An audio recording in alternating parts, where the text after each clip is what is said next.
Good evening and welcome to Audio Dungeon. I'm your host, Tony Hansen, joined by the rest of the Audio Dungeon crew, Dan Isgro, Damian Scro, Catherine Hunter, and Lou Cordani. Guys, thank you to our sponsors and partners, Fantasy Network, Dungeon TV, Phoenix Studios, Norse Foundry, Dungeon Dragons Means, Mind D&D, and Nerd Asteroid. And thank you to our staff, Nick Simone, Percival Fairweather, Todd Heaney, Lee House, and Liam Lynch. Guys, today is Monday night. It is 8:30 p.m.-ish, and we are about to get started. Today, we're going to do some nerd talk, and we're going to go into a new project that I'm working on, and we're going to talk about it and see if the fans, if they like it, and if they do, that would be cool. And then we're going to play Roll and Rumble. And then next exciting installment, we're still trying to figure out today, where is that belt? We don't know who took it. We're going to look into it today, and that's going to be a lot of fun. So, guys, how was your weekend? How you doing? Not too bad. Doing all right. Very nice. My weekend was cool. I did absolutely nothing for like the first time in like a really long time. And The older you get, the more fun nothing becomes. it was mind blowing. Like I didn't have any sort of work for like multiple days in a row. Wild. Nice. But then I was a little late getting here because I was at work a little bit late now. But you know, You got too used to doing nothing. yeah, for a second. But me and trusty old Todd were handling stuff. Good. Awesome. Okay, guys, we're going to start right now with nerd news. And it's I'd say it's interesting. There's a lot of stuff happening, guys. So first we're going to look today is the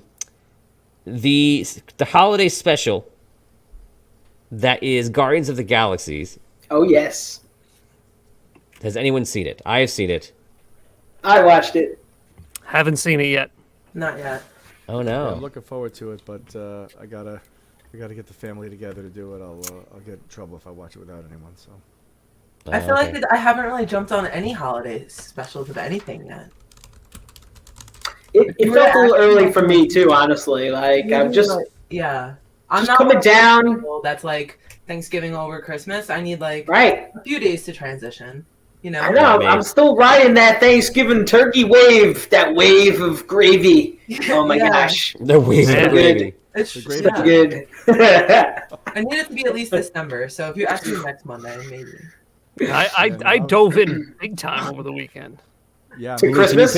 I Luke, can you bring up your mic? Thanksgiving more and more the older I get. I'm ready from Halloween to like it's Christmas time for me. I could care less. Yeah. I'm like Hallmark. I'm just ready to rock and roll with it. So. My family Luke- hates it. They drive me crazy. Even the kids are like, it's a little early, Dad. I'm all about Christmas right the second like it's okay to be about Christmas. So, Lou, can you raise up your microphone? You're a little low. Sure. Yeah, so I mean, I felt it was good. I mean, when you're gonna put it out there, you got to do it the day of Thanksgiving because that's just what it is. But I see what Scro is saying. I watched it. I thought it was good. It was a fun holiday special. I haven't heard anyone say holiday special since the Star Wars holiday special. So I feel like they're trying to make it like that to put you into the mindset. But this was much more positive experience than that one. There's even an animated portion as well. Yes, that's right. Without giving anything away, there's that's a similarity between holiday specials. How long Yeah. It was was good. I liked it. It was fun. About, It was I think it's about under an hour. 45 minutes. Yeah, something like that. it? All right. So yeah, it's fun. Yeah. James Gunn said he was writing this one, the holiday special, and he was writing the next Guardian of the Galaxy at the same time. And he said the other one was like hit his head against the wall, and this one he would be like, he'd write out in 3 seconds. So, and I know how he feels. Sometimes you write a story or doing something, and that's just what it is. You have to fight for every inch of it, and then sometimes it just comes out like a song or whatever, right? Well, I mean, it seemed like it was just something that was kind of like, I don't know, lighthearted and fun. That really was Way less pressure. Yeah. He knows if he messes this up, it's not going to be like, he's not going to have all the fans, coming down on him, being, very critical. Like the movie, I mean, there's going to be a lot of anticipation for that movie. People love those. I think the first two are really fun, and, they're good for sure. And the Isn't other he one's like going to take over the DC stuff now? Anyway, isn't that like isn't he like the head honcho over there? I remember know. they did say that he was actually going to start taking over for DC. That's right. I forgot all about that. Yeah, I guess so. I mean, I don't know if he's scheduled to do anything else for Marvel. This might be his last hurrah with Marvel for a while. I don't know. But and I do imagine this third Guardians of the Galaxy movie is going to be probably the trickiest one, just because he's got a lot of storyline. I don't know how much Chris Hemsworth is in it. Does anybody know? I don't know. I'm curious if he's in it a lot, because I Is he confirmed to be in it? Duke Samurai? This I don't know. Duke, this is live. Yes, look, it is live. It's happening now, Hello. right in Duke. front of your eyes. We Did are Thor lose live. weight? I don't know. No idea. He may have. Probably by now.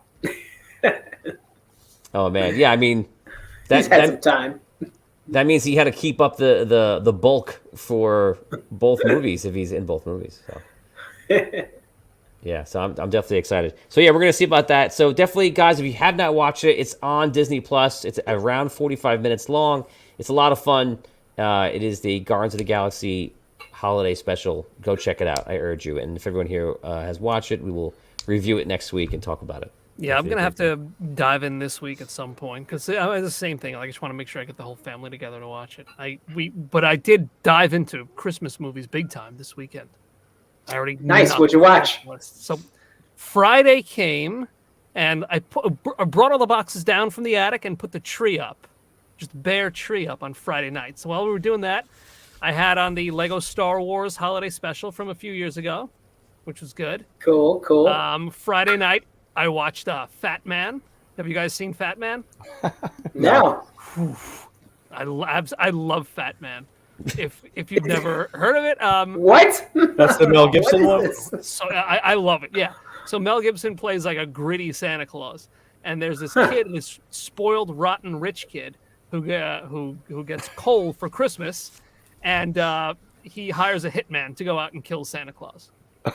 It's great. I've never heard of this movie. Oh, it's so good. It's on Peacock if you guys have Peacock, but it's fantastic. So Saturday, then we watched Jingle All the Way. We watched Christmas Classic. Chronicles Christmas Chronicles on Netflix. Then at night we watched 8-Bit Christmas on HBO Max. Wow, Which is you really another- went all in. Yeah. I feel like Dan's house. They know what to watch and what not to watch. Oh, yeah. Did you watch Willow? Did it come out yet? Willow's This out on week, Wednesday. right? This Yep. week. Definitely yeah. can't wait for it. In Definitely. good news, I saw Black Adam and I loved it. All I know it right. came out like a month ago, but I saw it on Thanksgiving Eve. And at first I was kind of like, because I didn't know any backstory, I'm like, are we supposed to love or hate him? I'm not sure. And then I love him. And now you're wearing black on this And stream right now. Yeah. Okay. I love. Cool. I want to see that movie. It's Yeah, awesome. I thought it was really good. I wanna really see enjoyed it. I want to see it too. We watched, we were looking for stuff to watch on Netflix or whatever, and after we watched that, or before we watched that, we watched this Lindsay Lohan movie for Christmas movie, which is basically Overboard, the movie Overboard in the 80s. Great movie. That's a great movie. I like Overboard a lot. It was a lot of fun. Not as good with Lindsay Lohan. No. No. Wait, this I is saw a she did Christmas like a movie? Netflix Christmas flick. I think Freddie Prinze has one out too. They got like a couple of them on Netflix right now. I haven't watched them yet. It's basically like Netflix made a Hallmark movie that belongs on Hallmark, except it doesn't because it sucks. You know, Oh man. I mean, Aw. come on. that's Right. I'm giving you my review of it. my Yeah, opinion of it. that's But yeah. like, it's Tough. when you see it's like Hallmark movies. They can. I'm not saying Hallmark movies suck because I don't want to watch Hallmark movies as much as my wife does. But like they're good at shooting their own Hallmark movies and they have that flow to it and it's great. But Netflix did a Hallmark movie feel like movie, which does not hold a candle to a Hallmark movie because it's so basic. It's like Really? it doesn't. It can't even. You gotta see it. You gotta Wow. see it so you can unsee it. All right, I'll look it up. Now you're selling it to us. First, I want you to now you experience want it. us to watch it. Oh man, that's tough. I want you to I don't experience know. it so you can unexperience it. Yeah, I'm gonna I- definitely check that one out, Tony. I like that. That's not very nice. It's just no good. No good. at all. I also I'll last pass. night Last night I also watched the Christmas episode of Black Mirror called White Christmas. If you guys have never seen it, it's one of the best I love episodes Black of Black Mirror. Mirror out there. It's very, very good. Is that one? Is that one of the show. older ones? Yeah, I think it's John Hamm is in it, and the actress who played Tonks in the Harry Potter series is in it. She's got a small part, but it's Oh, good old Tonks. good old Tonks. Yeah. It's like the Tonks episode's and like memories. a real, again, not your run of the mill Christmas stuff, but it's like a real mind bend. So it's a good episode if you guys are looking for something a little different in the Christmas So, arena. what if someone is going to go home? Let's wrap the Christmas segment up right now. What if someone is going to go home and they're going to watch one Christmas movie of this season? What should that movie be? We'll start with whoever's ready first. Elf. Always. Elf. Classic. How could you not? Elf's great. Hits Yep. every time. Does. Mine is Home Alone, the original Home Alone. The second one is okay if you're in the mood for it. It's good, but like the first one, you got to watch it. What do you guys think? The Die Hard movies. The I first knew two. someone was going to jump in there with Here that. we go. Here we go. First two. And Right. just as you said it, Jason Spector said, "Is Die Hard a Christmas?" Die Hard. Sure. Bruce Willis said that it's not a Christmas movie; it's a Bruce Willis movie. That's right. He did say that. Because he's bigger than Santa. I don't know. I'll say, you know what? I'll give a newer recommendation, and I'll say, if you have HBO Max, check out 8-Bit Christmas with Neil Patrick Harris. It's very, very good. Yeah, Much, that's good. much better than I thought it would be. Cool. Is that old or new? That's from Came out last year, I last year. think. Yeah. I Came out a year checked it ago. out last year. It was good. It was like a little bit of like a Christmas story kind of a vibe to it. Yeah. It's like But a very, story very within cool. a story type thing. Yeah. Well, Neil Patrick Harris is telling his daughter the story of how he got his Nintendo, or like the Christmas leading up to when he got his 8-bit Nintendo. Yeah, it's set in the 80s, obviously. Very silly. Steve Zahn plays the dad. Zane, however you say his last name. I really like him. He's a good actor. Mhm. And, yeah. And We the kids checked are out good, the too. we checked out the Santa Clauses, the Disney Plus series that started last night. We watched the first Oh, yeah. 2 episodes because Colleen's Oh. a big Santa Claus fan, and they were like showing them on Freeform, and then we checked out the new show. And it started off interesting, not bad, so we'll see where it goes. I'll have to check that out. Cool. I hadn't It's realized crazy that was that- out yet. Yeah. It's crazy. Yeah, that all the this first stuff 3 they're reviving. episodes. Yeah, everything is. Yeah, well, even the Christmas Story movie, they have I'm not sure if it's a sequel or exactly what, but there's like the Yeah. new one of those. I definitely want to check it out. I don't know if how far I'll get. Yeah. I don't know, but I'm interested. I would say They just did Hocus Pocus 2. They just did that too. Disenchanted. Yep. Yeah, a lot of these sequels and stuff of things that are 20 and 30 years old. It's pretty far fetched. I mean, even the Top Gun sequel that was out over the summer, right? I heard it was amazing. I didn't see it, but it was like my son's telling me I got to watch it. He said it was great. So yeah, everything old is new again. Yeah. Yep, exactly. Yep. It's the never-ending story. Next thing you know, they're going to revive Star Wars. Yeah, right. One of these days. One of these days, they'll put some money back into that old thing. I just saw the trailer for the new Avatar movie. Haven't when was the last time you saw that in theaters? The original. When was that? I don't even know how many years ago that was, but like Way of there's the like Water, right? 3 new ones coming. Yeah, the trailer looked pretty cool. I'm interested, but those movies are gonna have to pull me in story wise, because I know they're going to be visually amazing, but I don't know. I need I hope there's a good story there. That's what I'm. The actress in Way of the Water, I'm sorry, in the franchise says that if the second one resonates with you, then you won't believe your eyes when you see the third one. Interesting. Okay. I feel like that's a warning. It's something you would say when, like, if you can get through the second piece of crap, then the third one. And I don't want that. I hope that's not the case. Because There's only like how many more coming? 4 or 5 of them. You should never, ever, like, do that to do anything that's even a neutral comment to the one that's about to come out. Just don't And say this anything. this movie's runtime is a little over 3 hours, right? So just Yes. suck up that 3 hours and 10 minutes, and the next movie's gonna blow you away. Yeah. It's I think 3 days long. I think it is 3 days. Yeah, well, it is James Cameron, right? So he's gonna take 30 years to make a movie, and it's gonna be amazing. He filmed it. He filmed it on location on another planet. Yeah.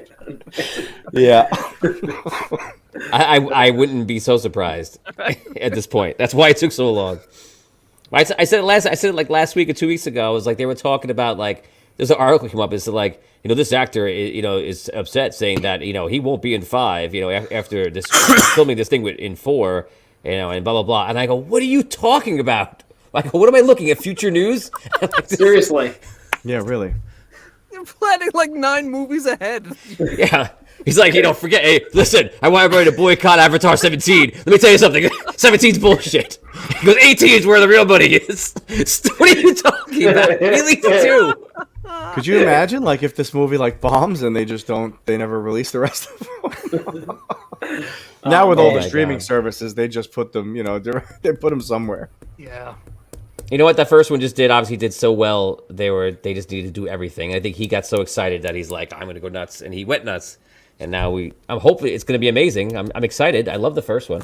Yeah, he doesn't miss very often. He's a good filmmaker. I mean, Yeah. got a good track record there. Very good.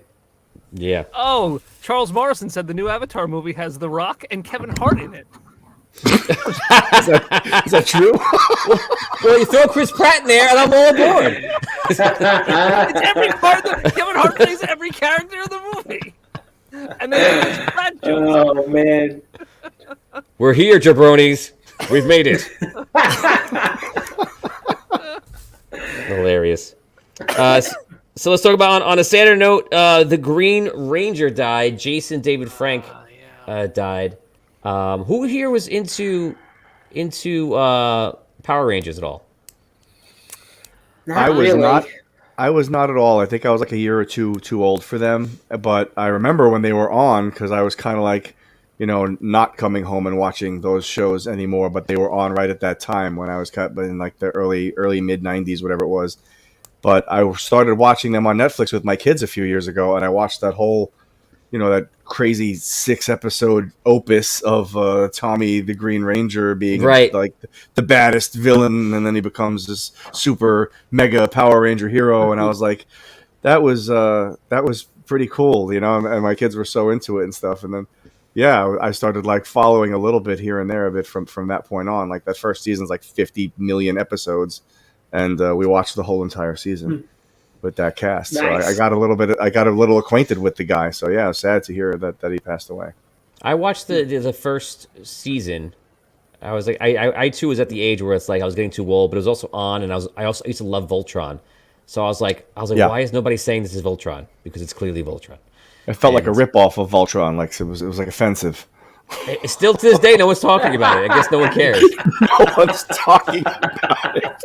If you say Voltron to a kid, it's like a big Power Rangers fan. They'll be like, "Oh, really? What's that? Is that like this show?" every kid that Tony meets, he walks up to them and he's like, "Do you guys do Voltron is the same as Power Rangers? You guys?" So, I mean, if you can't find me at a comic convention, this is me going like this. Anybody? You're like Mugatu. I like Voltron. I like Voltron better than Power Rangers too, but it's different, isn't it? I mean, aren't they more like martial artists, the Power Rangers, than the Voltron people? Oh, yes. Right? I mean, they had cool. You found the big difference. Yes. Congratulations. Also, Damien, they were live action. They weren't animated. Yeah, exactly. That too. You don't see any other major similarities between these two franchises. New Windows. Oh man, there's no live action Voltron. We need that. How come we don't have that yet, Michael Bay? I'm talking to you. That would be phenomenal, right? Like, where's that? I want to see that. You'll probably get. What's going to happen? You're going to get Power Rangers before that happens. Yeah, exactly. Yeah, we've got tons of Power Rangers. There's a million Power Rangers. Yeah, there's so many Power Rangers shows and series and movies. and stuff. There's plenty of watched- that. I watched how it was made for Power Rangers, and it's great. It's a great story. They go over Ninja Turtles in another episode, and He-Man another episode, and they did the Power Rangers. How it was sold by Sabian, and just trying to get it going. They bought the rights to the stuff, and obviously they had to make everything fit because it was a different language. It was in I guess Japanese, and then just them working the stories out to try to make it fit, because basically it's basically like what's the kung fu movie where the guy overdubs everything? Fists of Kung Fury. Pao. Kung Pao. There's a whole, Kung yeah, Pao. a lot It's of kind, them. it's Yeah. kind of like that. They That's just had to probably the one take you whatever they picked could do, make it work, and then they would, work out the stuff in between. So Yeah, as a teenager, I remember that was one of the things that drove me crazy about that show. Was like, all the villains, Rita and all them, they were like clearly like not even speaking English, and it's like they're dubbing over their voices, and like the sequence at the end, like talk about a formula for a Hallmark movie. Every episode of Power Rangers is like they have suit that up. whole like sequence where they're gearing up and the Zords or whatever are coming together, and it's like legitimately the same piece of footage in every single episode. I was like, these guys are geniuses. Whoever made the show, they're probably using the stunt actors from the Japanese series in the suits half the time, and they're using the same, like they're probably filming like 8 minutes per episode of actual new content. They're just bumping the show out. Just yeah. Nathan says, "Have you seen the Teenage Mutant Ninja Turtles and Power Rangers crossover?" I have not, and I instantly want to see it. No. Yeah. That's incredible. I didn't know that Yeah, that existed. sounds pretty like a pretty natural thing. I remember when I was younger, it was a similar thing. Like I was kind of like just getting too old for Power Rangers, but like I had a friend who was like, no, like you got to check out the Green Ranger. The Green Ranger is cool. So like we sat down and we watched like a few episodes together, and like whenever we would hang out like once a week or like once every other week, like we would watch like an episode or two, just to kind of like see what the Green Ranger was doing. So like I don't have much What the Green exposure. Rangers do. Yeah, no, because Yeah. he's like, no, like he's not like all nerdy like the rest of them. Like the Green Ranger's cool. We should watch for the Green Ranger. So It's like rooting for the Green Knight at medieval times. yeah. He's like I the love badass medieval knight. times. What? I love medieval times. Great. We should go there one day. Let's just go. We know we should. I went to Okay. medieval times for like my 20-something birthday. We That's should cool. stream an episode from there. Oh. Every an time episode I'm from supposed to Medieval go there, Times. something happens and I don't get to go. Is medieval times like all around the world, or what's that? There's all sorts of, well, I think there's a lot of medieval times, but there's also tons and tons of different shows that are different themed. Like there's a pirate one that me and Dan went to in Disney World. Oh yeah. Yes, That the was steam fun. actually knocked me over. Remember that? No. They had us all set up in this area about the side of like this big ship. It's like a big galleon ship in the middle. So I'm staying somewhere and I'm getting tired. So I get up a little bit. I lean over this huge 1.5 foot round pipe, which I think is just prop. And then all of a sudden something goes off. It goes, "Whoa!" And then the air steam shoots up like 20 feet in the air. I go flying back. And that's how I lost my leg. Wow. That's how that story ended. No. I think somewhere like I don't know. I want to say like South Carolina or something like that. There's like a North versus South type Yes. of show too, like Wow. like a Civil War type thing. Which like Yes. There's a Civil War one too. I guess they Yep. force half the crowd to cheer for the South. The Well, if it's in South Confederacy, or- Carolina, they're probably just cheering for the South. Yeah, right. The evil North. There they are.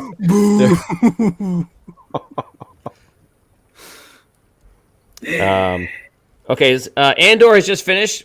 Oh, so good. I think me and Damien, we'll just do a quick comment on this. For everybody who's watching Andor, I won't spoil it for Dan, but overall, I like the series. I think it was good. I think they were trying to talk about like how much viewership it's getting or not getting.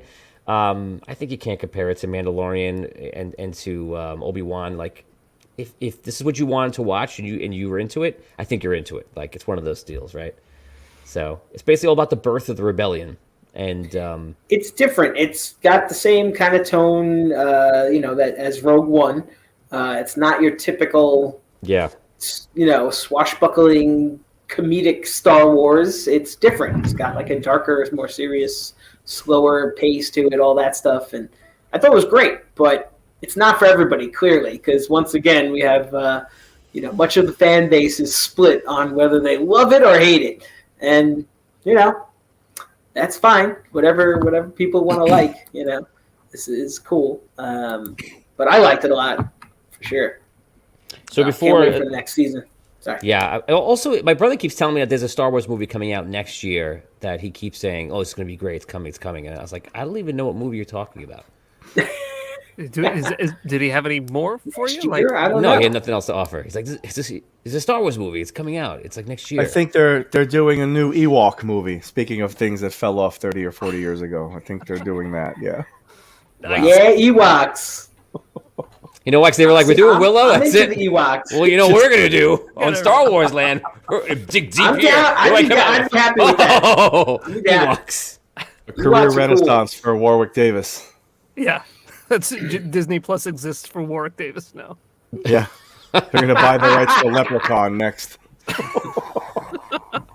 I want to see a Leprechaun Willow crossover. Oh, I would cool. love it. Yes. Poor Dan. He should be able to transform into the Leprechaun when he needs to fight bad people. I would assume he can, right? Why not? He's a wizard. Sorcerer, yeah, sure. Exactly. So, yeah, let's make that happen.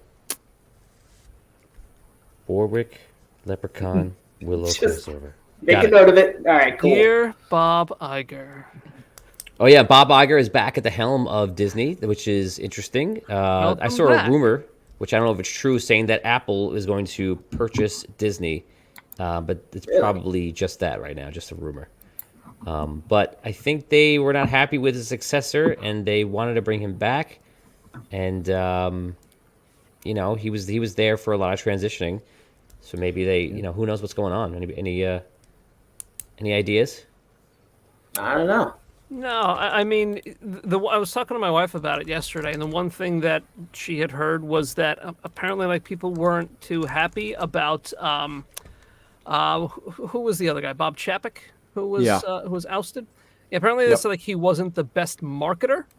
So, like, my wife went with our younger daughter to go see Strange Worlds, like the new Disney animated movie that came out over the weekend, and apparently, like, it didn't do very well at the box office. So, apparently, like, this was a part of the whole thing from what we were talking about. Like, he just was never a good marketer, and this movie over the weekend is like kind of a big example of that. And I guess they thought Iger could come back and, I don't know, do his thing where he just kind of buys up the rest of the world again. Yeah. Yeah, well, I mean, we're in a weird time for everything right now. I feel like even like with TV and with video games, it's kind of strange because video games, I feel like, and obviously, Damien, you could let me know if you feel differently, but I feel like that there's no real big games coming out for a very long time since COVID, I want to say. Even consoles kind of came out, and then they got the rug pulled from underneath them, and then they're out, and it still feels like new to get the new Xbox Series or the PlayStation 5, and I went on a couple of times looking up for different games and such, and I feel like it's been kind of weird. And it is a weird time. I agree, and it feels like there hasn't been like real, like big titles coming out that are sort of highly anticipated, things like that. I don't know. Maybe I've missed something, but I agree with what you're saying. And I feel like with TV, we're getting a lot of content, more content we've ever seen before. But again, it's like they're just pulling everything. Like we've known for how many years does everybody just keep repulling old content and making it new. But now it feels like that. It's like that with TV, with the birth of all like the Disney Pluses and Paramount and all that kind of stuff. Is we're just getting rehashed central, and then also with video games, we're just seeing like I see a lot of indie games come up. It's almost like I want to say I'll wrap this all up with one thought to say that it's almost like new ideas are on hold for everything. We only want more of what you have, and that's where it's like, and it's kind of annoying a little bit, like from a lot of perspectives. I think that can only go for so long before people really start thirsting for original content and original things, and I don't know. I hopefully we'll swing back that way. Jason had a good comment about the new God of War. I know that was actually really anticipated. I know a few people playing that. So God of War, is that a new series? Well, no, that's just it. That's an old series, but a new game. So I know, just like what you're saying. I know. What? And isn't there a new Pokemon game too? I believe so. Well, Pokemon, there's a new budding. I know. I know. That's what I'm saying, guys. Don't be fooled. It's all the same idea. I mean, what are the highest grossing movies at the box office? Like they're all Marvel movies. They're all movies with established characters, sequels. Like if a studio is gonna take a chance with a new movie, like they would rather put the money into something that's already established and that has a following. Right, of course, and it makes sense. I mean, you're taking comics, that were out, so many years ago that now you pretty much have the grandchildren with their parents and their parents all interested in the same thing. That's where the money is. That's where you're gonna make most of your money, right? But yeah. So yeah, it's just weird. I just feel like we're just in a weird. I guess creative wise, we're in a weird spot. The internet is probably a good place to get new content from people in different ways, and hopefully that keeps getting better, and hopefully we kind of return to newer content on the bigger stuff too. And before, you have Marvel and Disney doing all this kind of stuff, and before Catherine mentioned Black Adam, and Black Adam is kind of not even doing great for what they wanted to do. I think it reached 378 million. I think that last saw it at, and I think they're rejecting 500 million, and they're upset with that. So, what was do you know what the budget was? I don't. I could look it up. So many superhero movies. So many. Yeah, I mean, and I feel like DC just keeps getting the bad end of everything. Like they're just always 2 steps behind. Yeah. And well, they are. They've been behind from the beginning, like you said, Tony. And again, Black Adam is riding on I think more on the star power of The Rock than it is on the character of Black Adam. Because I don't know a lot about Black Adam. He's not one of the guys at the forefront of DC. So I mean, they had Shazam was really good, Aquaman was really good, Wonder Woman, the first one was really good. They haven't capitalized on some of those since. They haven't brought Henry Cavill back as Superman in years, so it's strange when you have those characters kind of looming, spinning in the wind, and you're like, yeah, let's get Black Adam out there. That's important. Right. So it says here that it costs 195 million to produce. And if what I saw was correct, they gave. I don't know if that was if I was reading it right. I read a couple times, but Dwayne Johnson might have made 67 million. Which, if that's true, Jesus, that's a lot. So that's what it looked like it was saying. It's weird. Like you wonder how they measure success. Yeah. If the budget was, what did you say it was, about 175 million? 195 million is how much to produce, and I think they're at like 378. If it's projected to make 500 million, they're projected to make whatever $300 million, and they're upset with that. That's insane. Yeah, well, they're looking at Marvel money. I mean, I think it's a state of the world. Yeah, that's out of control. Yeah. Yep. That's what it is. But Catherine, you liked it? What would you give it, Catherine? 1 to 10. Look like you're muted. You look like you said 5. I would give it an 8.5. I really liked it. Wow. 8.5. Wow. Yeah. Cool. I also saw it with an 11-year-old, so I feel like it was more exciting. You know what I mean? Sometimes when you see it with a younger kid, you're like, yeah, we're the only one in the theater, so it was kind of cool. Oh no. So yeah, but I liked it. I did I did kind of not like that it was The Rock though. Oh, He wow. said It bothered me. he's like, this is gonna be the biggest movie of my career. You know, excited, blah blah. Blah. When he said that, I was like, I don't believe that. I don't Maybe know. like it is because he's in so many other things that like just seeing him as like he's trying to be like this like big character. I was just like, no, like it's hard to almost unidentify The Rock with The Rock and see him play like and try and be like a Right. superhero or something That's else. interesting. Yeah. Well, it's that's the thing with action stars because like Jackie Chan, for example, is like huge. You know Jackie Chan, you want to see his movies, and he's so big in China, it's ridiculous. And a lot of action stars, it's them in other movies, and Rock has that action star appeal when like, oh, it's The Rock in a movie, instead of the other way around when you have just the movie coming out and then the actor's going to play, and that's what it is. So you're right, but he's so big that you kind of have to try to turn off the switch a little bit and say like this is a different character because it does feel like it's The Rock every single time, just Yeah. in a different movie. At least that's Yeah. how I feel. Do you ever guys do you watch? Don't you feel The Rock's personality first before the character he's playing? Yeah, I mean, I Most think of if the you, time. yeah, I think like you say, especially with action stars, they kind of like, obviously they're all jacked up, and I think they kind of rely on their own identity more so than like getting lost in a role like a Daniel Day-Lewis or something like that. Like did we love Arnold Schwarzenegger for his acting chops, or did we love him because he was just Arnold Schwarzenegger in every movie that he was in? Can't be I'm both. not looking for anything else. I feel like we'd still love The Rock though, even if he weren't Black Adam. Like I also feel like in these like superhero movies where you're trying to create an iconic character and like an identifiable character, you should almost like give it to somebody who's not in anything yet.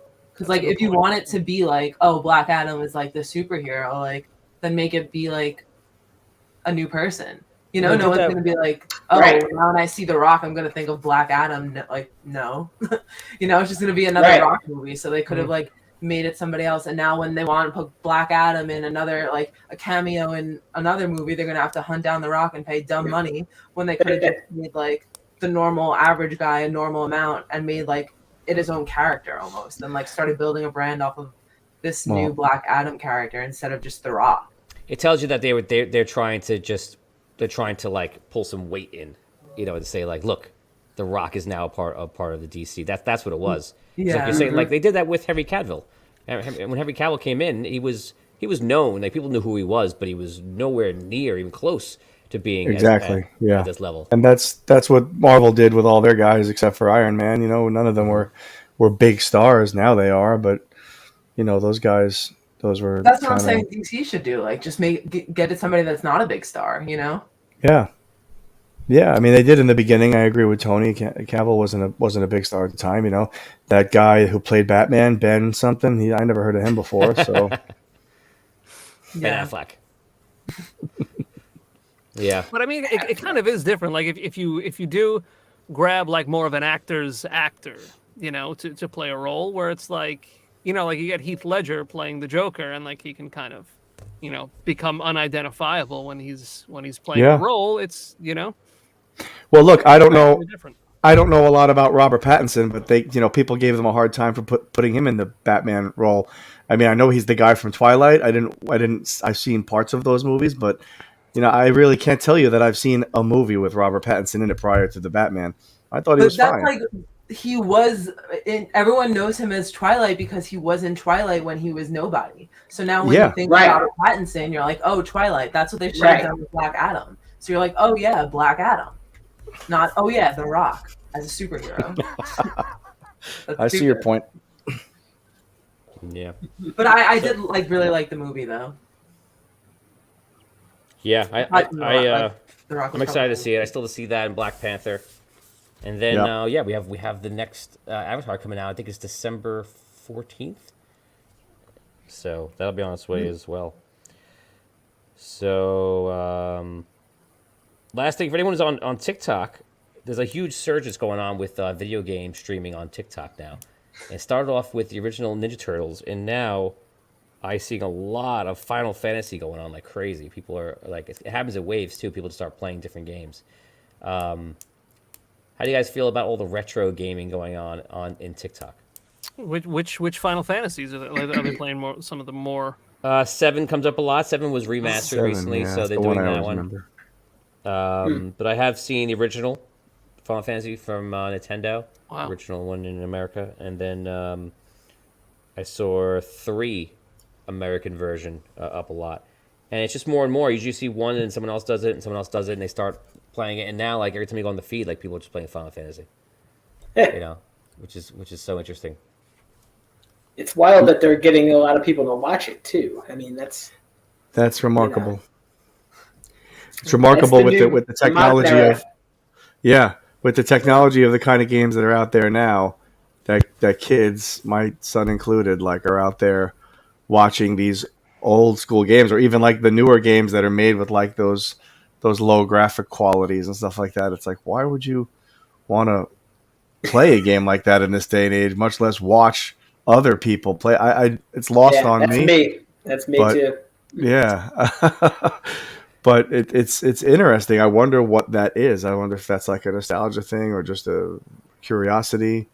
I have no idea, but it's a unique thing. I've noticed it a lot in my own house. So I noticed a big game for watching and not playing is Minecraft. yeah. And tons and tons of kids at the right age. You go over to the house or the parents, you're saying hello, and you see the kid, and the kid's sitting there like this, and he has Minecraft open on one screen, and on another thing he has Minecraft, like the just playing. Someone else is playing it, and he's like this. And I remember, I don't know what it was, but I remember it was like 6 months ago. I was doing something for a video game I was playing, and then someone else was I was I don't know, I can't remember which game it was, but I remember I caught myself watching someone play the game, and I had the game up, and I went, I'm doing it. I'm watching the game instead of playing it. And I was like, what do I feel right now? I was like, it is kind of, in one sense, it's like, I guess you're curious what they're thinking in the parts of what you would do. And I don't know, like, this, I guess it's hard to explain, right? I don't know. But Yeah. not that I would do it every day. I did it once. Not every day, like watching the game and barely playing it. Sure. Yeah. It's just crazy. Right. It is. It is weird. We got to set up the streaming room in the studio. Party When we all quit our jobs, we could just sit around and stream retro games all day. Yeah. Oh man, TikTok's on I'm the in. party barn. Yeah. I'm in. So Some that's RBI what's baseball. happening. RBI baseball, yeah. Oh yeah, somebody was doing RBI baseball the other day too. Really? Yeah, it's a guy who rotates games though. People suggest games and he rotates them. Okay. That's amazing. Yeah. RBI baseball is like me and Dan's favorite Nintendo game. For anyone who knows it. I remember that. I remember in like 1996 or whatever, like hanging out with my buddies, and they were playing the original Resident Evil on PlayStation, which was like new at the time. And to me, I was like happy to watch them because I was terrible at games like that, still am. And it was like watching a movie to me at the time, like the story involved in it and the quality of the look of the game for that time. It was like, oh my goodness, this is like so much cooler than any video games that I've ever seen, And I mean, it's ridiculous now, but at least for that period of time, it was like it was pretty advanced game. So I can't imagine like watching that now, or like going to watch someone play Qbert for 4 hours. But kids will do what they want to do. Yeah. Yep. Nathan asked have you tried Dungeon Minecraft? I have not, but I wanted to. I always wanted the problem with Minecraft when I play and I enjoy it, and is I play and then I get to the point where I fix up the house, I start going deep down and getting some more stuff, and then I get to a point where it's like I don't really want to fight the dragon or I want to look for him, and I really just want to play like something else. So then we get to a point like me, Damien, and Phil will play, and I'll be like, let's do a thing where like we all have our dungeons and we're trying to like beat each other up and find something, and then we usually stop. that's the flow. So if Dungeon Minecraft does that, then that's great for me because I need the next thing. What am I going to do next? How many pigs and cows can I make in my yard until I'm just bored? So they're talking about Battletoads. Battletoads was a great game. Battletoads Double Dragon. You can't mention one without the other. So that was great. I don't know We'll who be playing thought of that that, for a but long time if we play Battletoads. I never beat Battletoads. I don't think many people did. Nope. No, why? Because it's really hard. Yeah, Battletoads is very hard. You make me want to. You make me want to play it. Try to beat it. You know what game I could never beat? Ghosts and Goblins. Another very hard game. And I don't understand Notoriously anyone who difficult can. game. I don't get it. I love hard games, but I cannot understand how you beat that game. It's crazy to me. Gauntlet, Charles. Yep, Gauntlet. That was a big game. Yep. Me and Todd played Gauntlet recently. Somewhat recently. Yep. Oh, you guys play games together? We played at that thing we went to in Jersey, Asbury Park. Of course, we played like a competitive version where you try to kill each other out. You start running out of food, so you try to push everybody else into the bad guys. Oh, Yes, the Yestercades we went to. That was yeah, fun. no, they're saying that. Yeah. We should also stream an episode from Yestercades. Yes, we should go have an episode from Yestercades. That's what we should do. Let's do it. I agree with you. That's what we should do. Sounds fun. That'll be fun. That's me saying your idea and saying it and going, oh wow. Oh wow, she does have good ideas. once in a while. She's like, let me just say it again and make it sound better using my voice.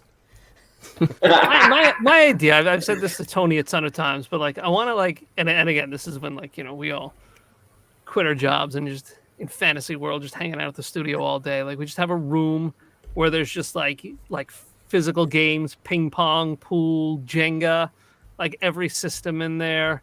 And it just streams. There's just a camera there where it's just streaming 24/7. And it's understood. If you walk into the game room and you're playing a game, you're streaming it. And everybody can just watch us play. Cool. The hell I like it. Just keep playing. Walk in and keep playing. You think people want to watch that? Nah. I don't care. Maybe. I do. They may. Play ping pong? I think they'd watch our ping pong games. Oh yeah. If you have people on camera, maybe made it look exciting. Yeah. That could be good. Okay, guys, so that is it for Nerd News. We went over a lot of things today. Guardians of the Galaxy's holiday special. Christmas movies, which ones are out? Don't watch the one with Lindsay Lohan. It's terrible. Or watch it so you can understand how terrible it is. The Power Ranger died, unfortunately. We talked about, was it Jason David Frank? Was his name? Yeah. I believe I so. don't get his name wrong. Andor just finished up. That was pretty good. Bob Iger is back for Disney. You can check that out and see if you think that's good or bad. Black Adam at $348 million on its way to unhappiness for DC Universe. Huge And, disappointment. Yes, Oh. and TikTok, as before, streaming lots of video games. A lot of games are getting rebirthed because of TikTok. The people starting it up, so that's interesting. And that is your nerd news for today. Thank you for watching that, guys. So right now, we're going to go into our next show. It is 9:30. We got 30 minutes, guys, until Roll and Rumble. If you're a fan of Roll and Rumble, it's coming up at 10 o'clock. We'll be joined by Ryan, who plays Solus, also by Crusher and Slapshot. And should be a great episode, guys. So definitely stick around. That's coming up in a little while. Right now, we're going to throw this around. This is a game I've been working on. And basically, this game is. Remember, we played the Kingslayer game. Yep. So instead of a game where everyone has a their own nation, and they're battling versus everybody else, I was thinking of like every single player is involved in the startup of a city or a town, in like a dangerous, say like the woods, in like a dangerous area, and it's co-op, everyone versus the game, trying to survive. And I had a couple of different ideas. And I wanted to bounce it off you guys, see what you think about that. Cool. So basically, it's all about which character everyone's going to be. There's going to be some sort of role that everyone has to be when they come in. This is for people on the show. This is for fans that they would be included when they come in. They can play with us. So everyone can play, fans and also crew members on the show. So the crew members, I think, together as like a council would make up the decision to what to do every round. So you might say, okay, we need to go out and try to cut wood. We need to send the woodcutters out. Or we need to build a building here, or we need to train everybody in case there's an attack. When everybody chooses, as it starts the game, they'll make a character, and that character will have basically fight, which is their attack for combat. Everything's D6s, by the way. They'll have a dodge, and they'll have one extra thing that'll be based on whatever they choose. So, like, a warrior has the build feature. So they have fight, dodge, build. And if you leave them at home, they can be building on stuff, but they can't really be defending. Okay? Or if you have a scout, the scouts are also qualified as hunters. They can be going out looking for bad guys, or they can go out hunting for food. So it's almost like a strategy game where every person is forced to use their people in different ways to kind of get it to get the city to go getting higher and higher, more powerful and such. And meanwhile, the game will have as game master, I'll have monsters coming in different areas, and it's all about if people can survive. So Miss Star says it's kind of like will be Civilization. Yeah, very small. It's a town basically. So you could, because we have plenty of people with fans and crew to play like a town like that. And even if you have 20 people, 30 people, 40 people, it's still interesting because if you go out there and you're sending woodcutters out there, maybe they get attacked by orcs, and now maybe you lose them. If you die, I'm thinking also that those people should come back as like the bad guys. They should be like the orcs, and now they're playing counterparty to everybody else. And we play until like the city gets to a certain point and wins, or the orcs take it over. And then for fun, we can also put it in Andaria and make it like a city that's just trying to come up on its own. And so it actually will affect the world, whether it goes good or go bad. So what do you guys thoughts about that? All the players would be in the same city then, and like working towards developing that city, right? Okay, cool. Yeah, everybody would be the starting citizens in like a town that's on its way up, or they're trying to put together. And you have to choose, like, you have to, if you need stone, you need wood, you got to go get it. You need food, you got to go get it. Somehow you're going to do it. And if you're going to start building your own town up, you have to figure out what are you going to build first, when you're going to build it. Are you going to build it now, or protect yourself? So cool. So what's like an example of something like the type of place that we'd be starting in? You basically would just be in the woods. You'd be somewhere in the map. And we would have everybody there that day, and it starts up with them. They make a character. They'll use Discord to log all the roles.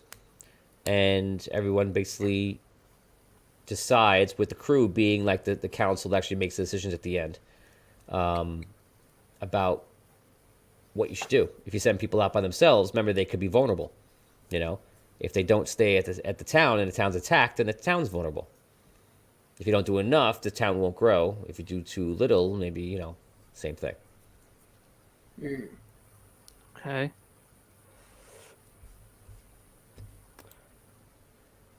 Miss Star says, I can see a new Gerald being created here, or the Master Spearman, yes. Gerald. Yep. So now what do we have to we have to kind of like... I think describing Settlers of Catan. Settlers of Catan is a very different game than this. Well, almost in the way that you're describing, maybe like the Settlers of Catan, you build settlements that go to cities, and you build roads in between them, and then roll 2d6 to pull in resources. So you are getting resources, but this is probably more close to the idea of like a civilization game, but on a very, very small scale. I'm sure there's another game that's even way closer than that.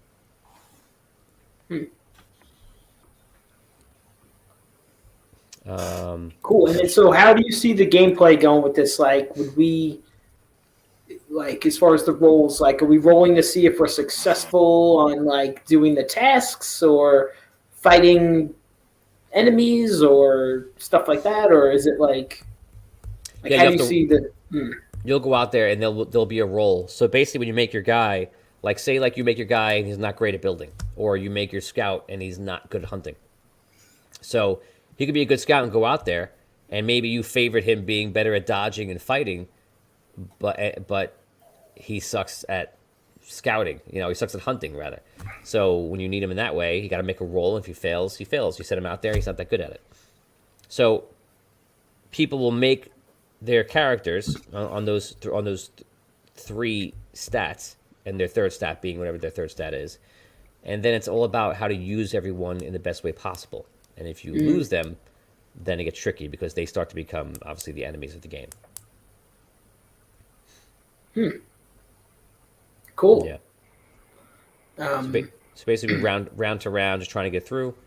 Charles Morrison says if it's like Kingslayer from before, just modified. Yes, Kingslayer being like there were everyone versus everyone else in different cities. This is all just one city, and everyone's working for the betterment of that city and how they're going to survive. Fam in the morning likes this, thinks it sounds good. Yeah, Kingslayer, you definitely, it was very clear that we were like against each other and we had to like, we were trying to outdo each other, whether it was outdo by resources or outdo by largest army and power, stuff like that. This definitely seems like you have to collaborate more in order to be successful because you gotta, and with the characters, is it going to be like, is it short form? Like, do you have any idea as far as like how like long a game might be, or is it like new characters every time or not? Or I think it would be one character every single. Like you have that one character, that you play forward. I think it would be episodic until it ends. I don't know how long it would last. It may go on for a while. It could be pretty good if it keeps going on for a while as you build in the city and it gets harder and harder. And basically like a D&D quest, the monsters or the problems would become bigger and bigger. Is there like any role playing? Because it does sound like yeah. From what you're saying and just following along in the comments, it does sound very like Civilization. It's like, all right, go collect rocks, come back, make a building. Oh no! So Train you're gonna those are your actions you're gonna be doing, but it's not like sitting around the board game and just making choices.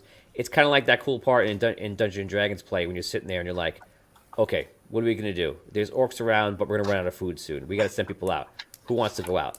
So then you'll be doing it, but you'll be doing it with all the fans in the comments talking as well, saying like, okay, listen, I'm good at foraging. Set me out. I could do that.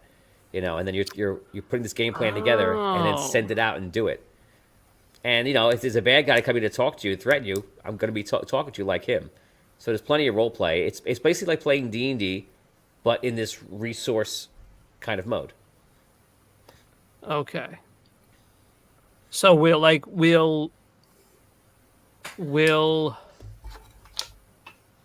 us players in the studio. We'll be like the council, and then we'll have all the players on Discord and on YouTube and Facebook. Like, we'll have them at our disposal. Yeah, and they can like anyone else. They can like say no, I don't want to do that. I'm not going sure. to. But you guys will be the ones that could trigger the actions for the turns and such. Okay. And eventually the fans, the citizens of the town will elect one of you to be like the head council person to break all ties and such. Cool. Yeah. So the characters are very simple. The characters, again, they have three dynamics. It'll just be fight, dodge, and then you have a third thing. I'm thinking of a way for it to be that people can learn more stuff.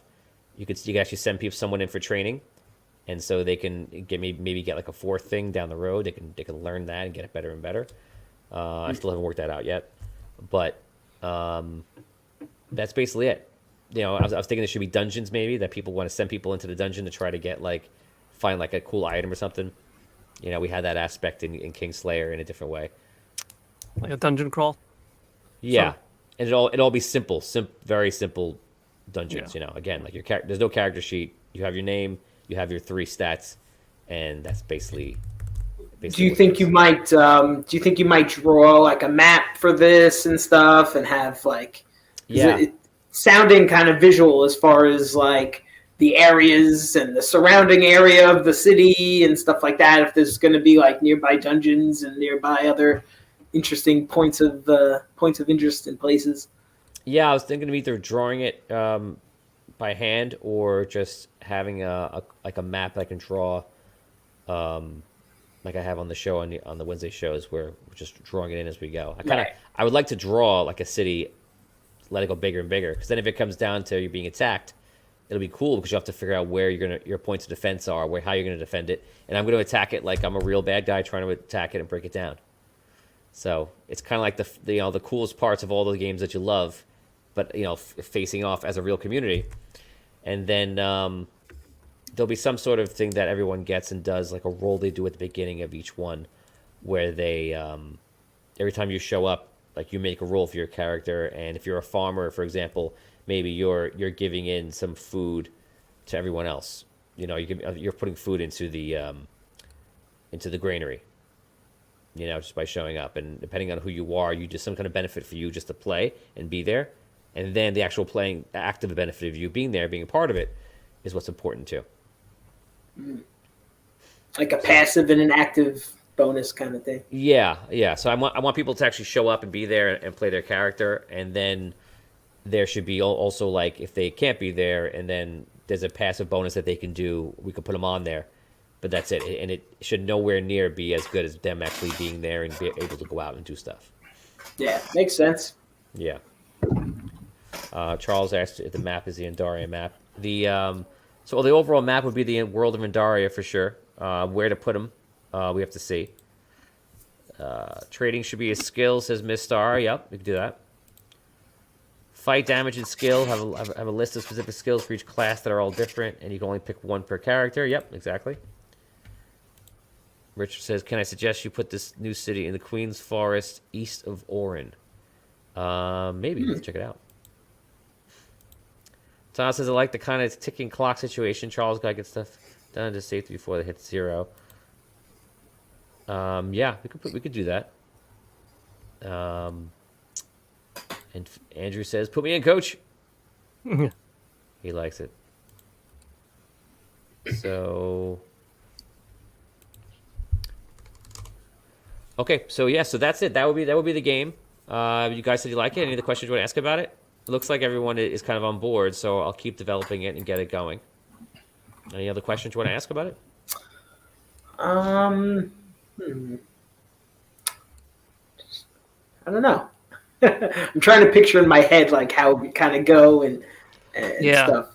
And, Imagine you would look at the list and you would say, okay, we have 3 scouts with us. We have 4 warriors. Warriors have the build feature. Now, would all those be players, or are there going to be NPCs too? So I think there'll be a certain amount of NPCs and then a certain amount of players, and then that's it. So there could be a point where if you lose your NPCs and you lose your people, then like that's it. Obviously, Right. But what are you gonna Can't have a town with no people. Right. So maybe there'll be like you know what? Maybe the council will roll every week, and for every like 5, 6, 1 NPC joins. Yeah. And then you can put them into different slots. And I imagine the NPCs should probably be a boost to successes and not be able to like take over. So like if you send people out for like wood, for example, if you have a success there, they'll add pluses to being out there, but they can't like lead an expedition out there. You know, if you have like say Charles Morrison, one of our fans that's out there, and he's like one of the rangers who wants to go out there and cut wood down, he'd have to be there, be successful, and do it, and then the NPCs can follow and gain on. Like he's leading them. Right. They would add to his success instead of Right. And that's all they can do. So you need the players to play, and if you don't have any players, you don't have enough players, then the town just won't thrive, and it is what it is. So, and you guys obviously can make yourselves. You'll be on the council members, but you also can make whatever you want to be each. Okay, that's cool. Yeah. Yeah. Nice. So- Yeah, sounds fun. Yeah, sounds So- different. Any ideas for any add-ons to it? Anything you would like me to add on to it and make it more interesting?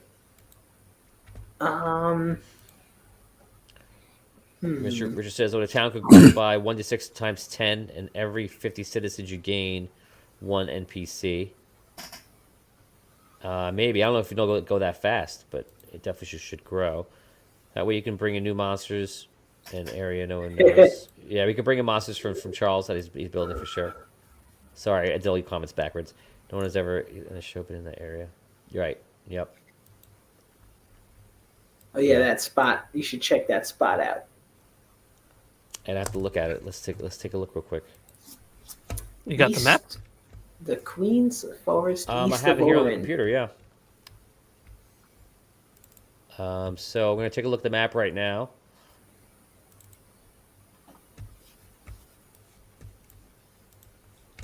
Okay. We're gonna take a look at the map and see if you want to pick a spot for it. Actually, we can do that right now. We have 15 minutes left.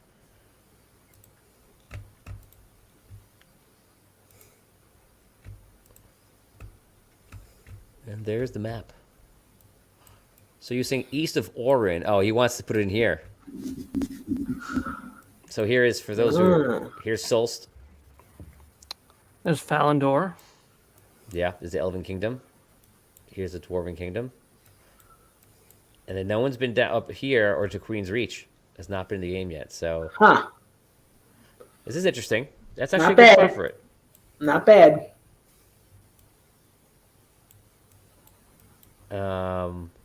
Orklands would make sense because it's filled with orcs. That's why I don't think it wouldn't make sense. You think it No, would but be- we're like, we're like trying to settle a new town in an unfriendly land. It's a fight against the odds. By the way, this is where Gnome Patrol went down, by the way. They destroyed all guns and ballista around over here. Oh right, yeah. right. I'm sure that'll be good for the future. Just always improving relations. That's no patrol for you. Wherever So they that's go. actually- I think that Charles might have picked one of the better spots. You have it here too. Could be in these woods. Delward is here. It's hidden in the forest. You have in here as well. But I guess the Queen's Forest is kind of interesting. What about? Did you think about doing it in the Sunken City? What? Just because we're there in every single. Have you ever considered doing a quest based anywhere near or around the Sunken City? Have we done that yet? You have this forest down here too. Okay. I mean that seems like a good spot. This might be the Whose castle is that up there? over here. Yeah. This is Queen's Reach. It's a settlement from the Queen. And the Queen's Citadel's over here, not too far away. There's a lot of forest over there too in Queen's realm. Yeah, you can go up and just build right up against the Citadel and see how people like that. Probably not too much. See what I put it up here? Dagger outpost. That's from your game. From Sea of Thieves. Sea of Thieves, right? Yeah. Yeah, that's my homage. Very nice. Yep. So, okay, so I think we'll do Queen's Forest. That might be a good spot. Dan has the right idea. Yes, Sunken City. You could have larks in game. Oh, it's interesting. Larks, yep. Larks are literally living trees like Trent. That could be a thing we do. Could have them in the Collector's Realm. That's possible too. The Collector's Realm is below. That would be kind of wild because it would just be like barren land. I don't think we're gonna find out. By the way, for fans of Gnome Patrol, I don't think we're gonna find out what's in this realm in this series. That is not going to happen. I thought we were going to get there. I have so many cool things planned for it. I thought it was going to happen. We got stuck in the dark. I know. Yeah. Yeah, over here too. This is where I think a bunch of them want you to go. Wow. Don't you want to know about the soul of Andar? Yeah, it looks like a Stonehenge type thing. Or the White Tower? Or Stonegate? Cool. Yep. Lou, don't you want to know about this place? Definitely the soul of Andar. Yes. Lou's all about the soul of Andar. Yeah, It's a sneak peek, Lou. it does. It looks like Stonehenge. Yeah. Yes. That's what his soul looks like. So clearly aliens. Yes. That's where the aliens come from. So let's see. Andrew says, just speed, run all the areas, run like bad tourists and run out. Oh, man. Bad tourists.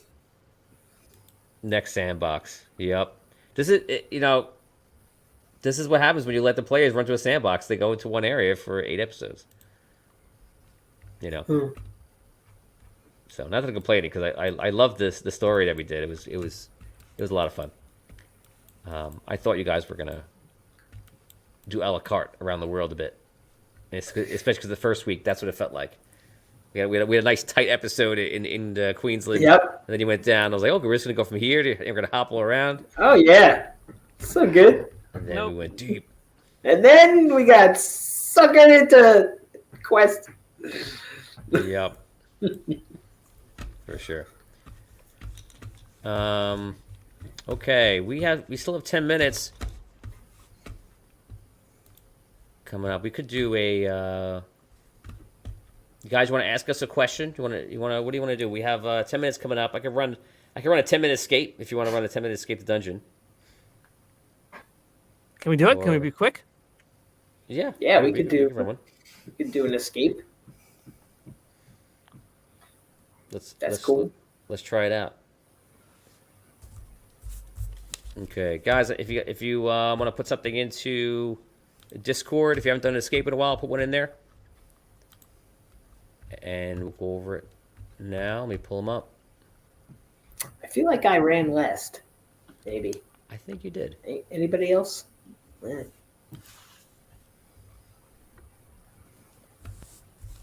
I think you did as well. I think it might be Catherine or Lou is up. Catherine, was the last time you ran Escape the Dungeon?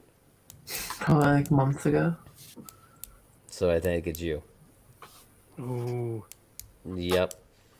All right. Okay, guys, I think we're going to do Escape the Dungeon. All right. I'm going to make it up in my head in the amount of time that it takes to play the intro. So here we go. This is going to be a great time.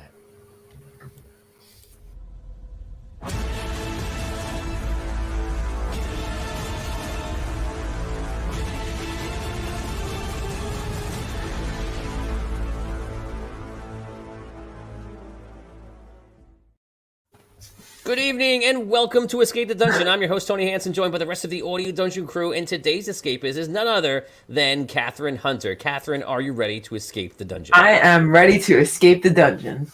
Wow, that's amazing.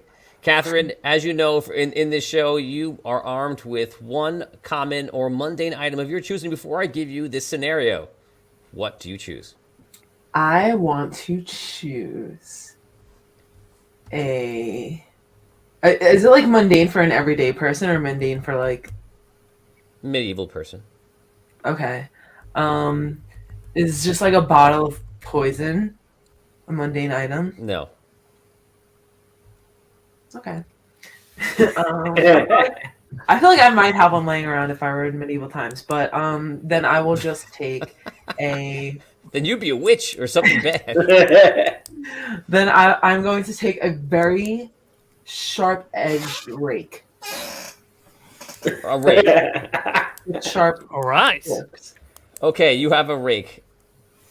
Thank Catherine, here's your scenario. You are the mayor of a budding city near the Queen's Forest. And you are concerned because orcs have already threatened to destroy your budding city. So you have taken 3 of your best villagers with you. Give them all jobs right now.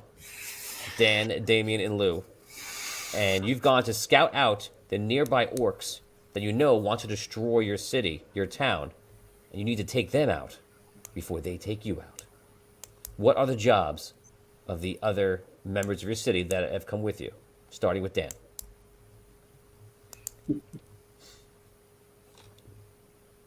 Me or Dan? I thought Dan was picking. No, Catherine, you have to give them jobs. Oh, okay, got you. You're the leader. So I'm gonna take Dan's gonna be the blacksmith. Okay, Dan's a blacksmith. Damien is a hunter. Damien's a hunter. He likes that. And what's Lou? And Lou is The pole dancer. is like He a gave thumbs up. wizard a profession, or like is that like something you're born with? Is doing what? Town drunk. Is a wizard a profession, or it's something you're born with? Can he study magic? That's probably a little bit too much. Probably a little bit too fitting. Too fitting? Yes, it's too on the nose for what he does in real life. So no. Yeah, give him a job in a town. Job in a town. A farmer. A farmer. Yeah. Okay, you guys can role play. You're all making your woods north into the town, looking for these orcs. And you've taken a blacksmith, a hunter, and a farmer with you. Role play. Okay, I need you all to go back to your shops and load up on equipment. Lou, put some of the heaviest fruit you have in your pockets. Damien, whatever weapons you have, preferably bow and arrows, as many small, sharp bows, and well, no, not bows. 1 bow, 3 bows, Sharp bow. 4 bows, I'll bring the sharpest bows for you. The 4 sharpest. tons of sharpest, smallest arrows, and Dan, Yeah. get your welding and key material. My key material. Yeah, metals, sharp metals. Sharp. You want me to make keys? Is that what you're telling me? Don't you have like spare keys that aren't done yet? Do you want me to? Are you even? What are you doing here? How do you live in this town or not? What do you do here? What would you say you do here? She gave you a job and asked you, "What is it that you do?" Mayor Hunter. I'm your town blacksmith. You're actually confused. I'm confused as to why you're confused. Just get it up. You asked me to be here. I'm Alright, serving so my town anyway. and I'm serving my mayor. What is it that you need me for? She wants to know if you're the key master. Yes. Oh man. I'll go get my keys, I guess. Okay, so you're all gonna get what the mayor has asked you to get. You guys come back and you're on your way to the orcs, and everyone tell us. And Catherine, please don't say anything here. We're gonna play the memory game. Lou, what did you bring on this picnic? I have a sack of apples. Okay. Damien, what did you bring on this picnic? I've got a bow and many arrows, and I brought a bunch of throwing daggers because it seems like the mayor's really obsessed with sharp items. So. And Dan, what did you bring on this picnic? I bring a big ring full of keys. And sharp metal objects. All the keys that I've been working on, I bring them with me. So you made him a little sharper. Okay, you guys are making your way to the orcs. You're going to be there. You've been traveling for a bit. You're going to be there probably in another 15 minutes. You guys can role play your journey. Can I ask a question of the layout of the land again, real quick? It's woods. Just woods. We don't know Yeah, where pretty we're being much. attacked from. Yeah, you can be attacked from any area. I mean, you're going quietly, and they don't know you're coming after them, so you do have the advantage. Okay. Is everybody armed up? You guys Guys ready to fight? Fight. I'm not ready to fight yet. Give me a sharp dagger. Okay, here you go. Okay. I pass out some daggers. Okay, everyone has a dagger now. Right. What's our goal here, Mayor Hunter? We have to destroy all of the orcs. So, we're going to plant traps with the fruit. Okay. Then we kill. Okay, finally you come out to an area, it's a clearing, you're a little bit higher than apparently a small group of orcs, about 15 of them, and they seem to be resting, and you get the feeling that this is the party that's probably going to attack you guys later tonight or tomorrow. You're probably about a quarter mile away from them. What do you want to do? Okay, I think we could use a little teamwork here. So, what do you guys Let us know what you want us to do. Yeah. All right, so like I said, my plan, I think we should set up traps and then take these orcs out. Or, if we want to get them in segments, we can wait until they sleep. See if they sleep in packs. Otherwise, are they attacking us today or tomorrow? Or now? You don't know. You can go ask them. What up, Excuse me. guys? Excuse me. Okay. All right, you know what? New plan. Fellas. Lou, how many apples do you have? 40. 40. Perfect. Dan, how many keys do you have? 25. 25. So we are going to stick these sharp keys in some of the apples. That way, when we lay these traps for the orcs, they're going to bite into them and all of their mouth is going to be all cut up. Genius. I know, Tony. I see the look on your face. I like it. If only if you had ordinary poison to put on the apples. I know. I tried to call my magician friend, but he just didn't answer the phone. Yeah. People. A phone. So, starts. I tried to send my carrier pigeon and I lost them. So, start stuffing the keys in the apples. Okay, got it. Okay, everyone starts stuffing keys into apples. That's what you guys do for the next hour. So you only have 25 keys. Hour? You're It's trying not to gonna take an hour. stuff a key into an apple perfectly, make it look like it's normal. Yeah, it's not gonna take an hour. Come Okay, 30 minutes. Sure. A minute it's per key. It's just Yeah, over a more or minute per less. key. Yeah, that sounds good. Okay, so you guys now have 25 apples with keys in them. Okay. Key apples, I call them. Nice. So we lay these out as traps. Okay, where do you put them? On the surrounding, in between the trees, but then we see that big patch over there, we have to hide. So Damien Scrablin is going to hand us all a bow and arrow. As soon as we see them move, go for the apple. We wait until they're in pain. Boom. Launch an arrow. Wait, how many bows and arrows do you think I have? I have one. I brought all these. Bring a bunch daggers. of arrows. Yeah, a bunch of arrows. I got tons of arrows. Oh, you only got one bow. Yeah, well, I'm the hunter. Who else is qualified to use this? Not any of these. Not this farmer. Yeah, I was born into the family. God, Damien. I've never shot an arrow in my life. You see, this is what I'm talking about. That's why I brought the daggers for everybody. I'm a simple farmer. So, how many daggers do you have? Oh, I have like a bunch of those. Okay, great. So Another half dozen, say. Why don't we put them in the apples? no. I think they're too big. Yeah, those need to go there. We need to keep some weapons armed in case that doesn't work out and they attack us. We need some. Yes, arm yourselves with the daggers. Don't be. Okay. There's not enough room in an apple for a key and a dagger. Right. Exactly. Sorry, I don't know what I was No, thinking. he says keys all the time. Okay. So, Let me just be this apple here. Maybe I can, Does this apple look dangerous to you? maybe I can fashion a slingshot and shoot apples at them. Right. I think it's a great idea. Tony, they would be eating the apples so fast they wouldn't even see them. What's this? What's this other apple? Oh, let me just try to bite it. Damien, maybe if you fire the apples with daggers inside them out of your bow, they'll try to catch them in their mouths. Don't orcs have huge mouths? Yeah. Not that big. So they're not like, opposed- but they're not like human biting into an apple for fun. They're shoving that whole thing down in there, like they're just popping it in like it's candy. Popping That's like true. They might do that. Their mouths are huge. They're like Tic Tacs.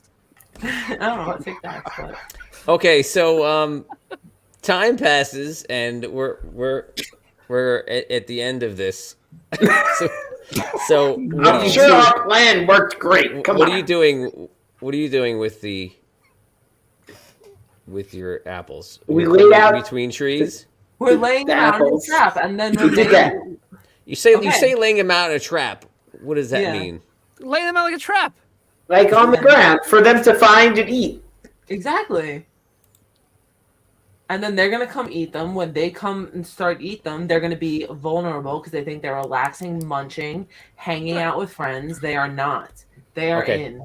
So And that's when I'll start shooting them with my bow and arrow.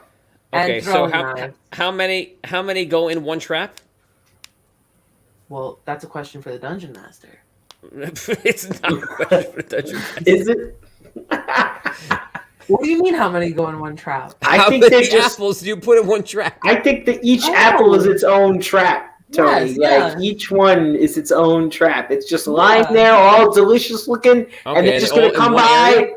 gulp, and then Yeah. oh, I got a key stuck in my throat. Ah! Yes, No, Damien. This is why you're no on orc the can team. resist That's the genius vision. I have lots of questions. So there is like a field of all these apples spread out, or Right. is Yeah. it- Have you ever been pumpkin picking?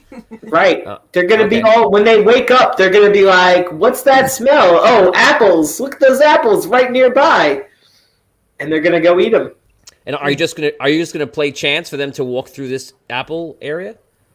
No, this is their home. This is their forest home. They're after us. They're looking. They're on the prowl for fresh meat. And then when they're hungry, because They'll have fresh boss, apples. their boss is ordering them to kill us. They're gonna be like, "Dang, I could really use a snack. What is better than the natural sugars of the earth?" Okay, so you guys you put your apples out. You make a apple field, and we're now going to roll to see if they find it. So Dan, Damien, Lou, and Catherine, everybody roll d6. If any of you roll a 6, the orcs come across your apples.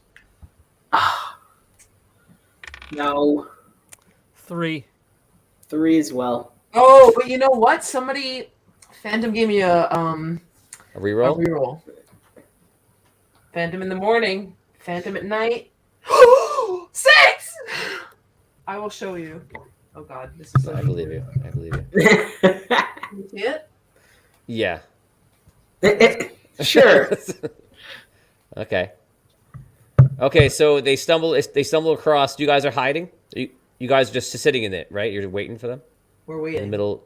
In the bushes. With the Okay. arrow drawn. and our time has come, baby. Okay. So you guys see the orcs coming by, and we're gonna let the orcs be played by Ryan. You crazy. You are so crazy.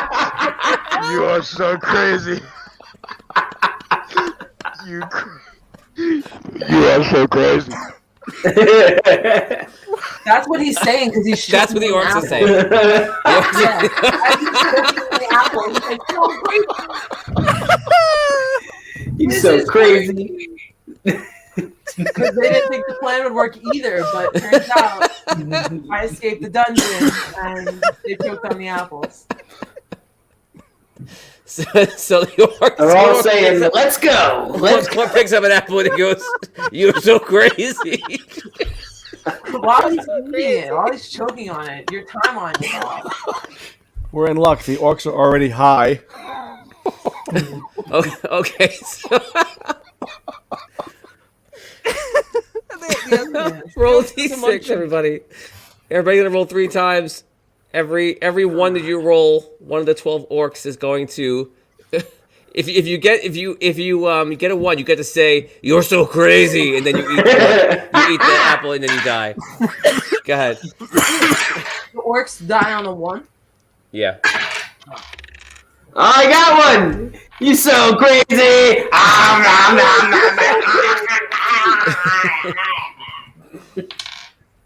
Anybody else? Me, I Nothing. Had one. All- I said it. You're so crazy. I heard you. Anybody else? Nope. Nope. 2 down, but you know what? More to go. Here come the daggers. Okay, so two eat the apples, and they die. There's 10 left. Go ahead, take your daggers. Flying there. Oh yeah, I attack with my bow and arrow. Okay, go ahead. Roll d6. Ooh, 5 I plus. rolled a 5. I rolled a 5. That's a kill. 9 orcs left. Can I throw a dagger? Yeah. 5, 6. 6. You kill 2. What? Yo, this- All right. You kill 1, and he bops another one. A guy was sniffing an apple, and oh, so crazy.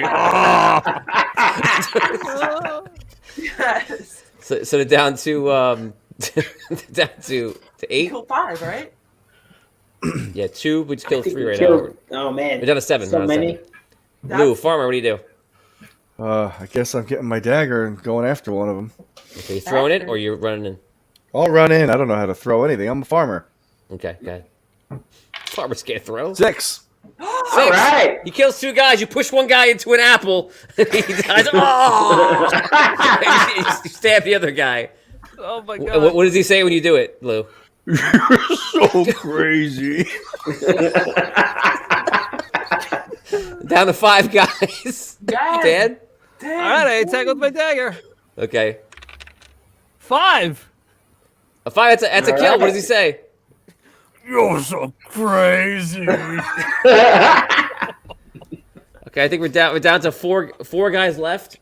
So they attack the farmer who's right there in front of him. 2 and 3. That's So a I start miss. screaming at Luke, go for another one, because he's in the field now and he has the dagger in his hand. Dan, did you throw it in or you ran in? No, I ran it. Okay, Dan, you have 2 on you. Miss. 3 and 2. A miss. That's it.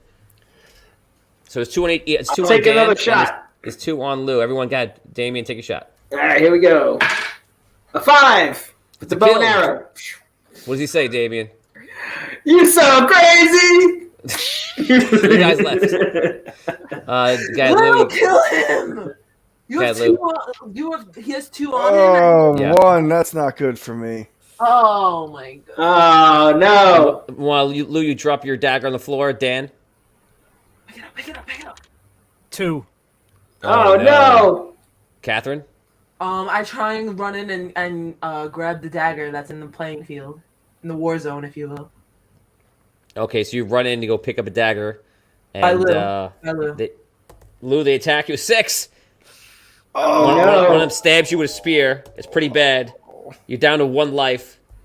And the other one's a miss on you. Dan, you're attacked. A 1 and a 5. You're down to 2. Okay. And Damien, you go. I'll attack. Go ahead. Yeah, 6. Is that 2? Yeah, you killed 2 of them. Awesome. Lou? What? You're on the floor scrambling for your dagger. Can I am I rolling to see if I get a hold of my dagger? Yeah, I'll tell you what, you're only gonna hit on a 6 here. That means you Oh, got your boy. dagger and you stabbed him. It's a 5.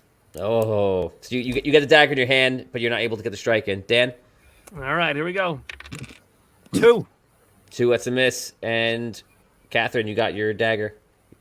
You're All right, running. yeah, now I'm in the playing field, though. No, I don't. Yeah, Oh. Do I have a dagger on me? you have a dagger now. Did you pick one up? Yeah, you did. Yeah, I I'm ran assuming you in picked to it up and you ran Lou's, in. but then Lou just picked his up. Oh well, you could pick up yours. Didn't you throw yours Okay. originally? Yeah, you find another dagger. You're okay. Okay, okay. I brought a whole bunch. I try and attack. How many are left? 1, right? Yes, Oh, the final one. Get him! here he is. 3? Stab him. No, it doesn't work, right? 3. No, Oh. 3's a miss. Okay, last orc. Who do you attack? I go for Dan. Wow. Okay, go ahead. Roll Oh. D6. 4, 5, 6 hits. Do you want to see it? It's a 6. Oh, that kills Dan. No. No. Yes. Dan dies. Damien, you're up. I'll take my shot. Here we go. This orc seems to be the leader. He has 3 Oh, life. no, a 3. Hour goes by. Farmer goes. 3. Miss. Catherine. Charles just It's reminded all me. up to you. I do have my sharp rake, and that's what I'm using. Okay, you pull the rake out. And a bag of holding that we didn't use. 1. 1. I go for You Catherine. pull out your rake and you just drop on the floor. Ryan, leader of orcs, who do you attack? Catherine. Okay. Come for me. No. 1. Okay, everyone take your shots. Go All ahead. right. Here we go. Oh, a 1. Yes. Oh, 2 hits. Oh, there we go. He's down to 1. You're down to 1 life, orc. Who are you attacking? All right. I gotta hit Catherine again. She got a rake. Yeah, that's right. No, I don't have the rake anymore, but I do Rake's pick on up the an floor. apple. You can pick it up. 5. That's a hit on Catherine. All right, so I pick up 2 apples in each hand while Ryan's mouth is open. How dare you? Catherine, let you go first since you have some kind of crazy move you're about to do. I just shove them both in his mouth and say, "Eat that, crazy!" Yeah. It's kind of tilted. So what does that mean? That means Roll I again. win. Okay. Roll again if you can't tell. 5. That's a hit, and that kills the orc. 5. Congratulations. Yeah, crazy. All right. You did it. And One that is the unlucky end. band of heroes. Damn it. And this is the first episode that leads into the colony one day being started. What is the name of that town that you will start now that you cleared enough area from the orcs?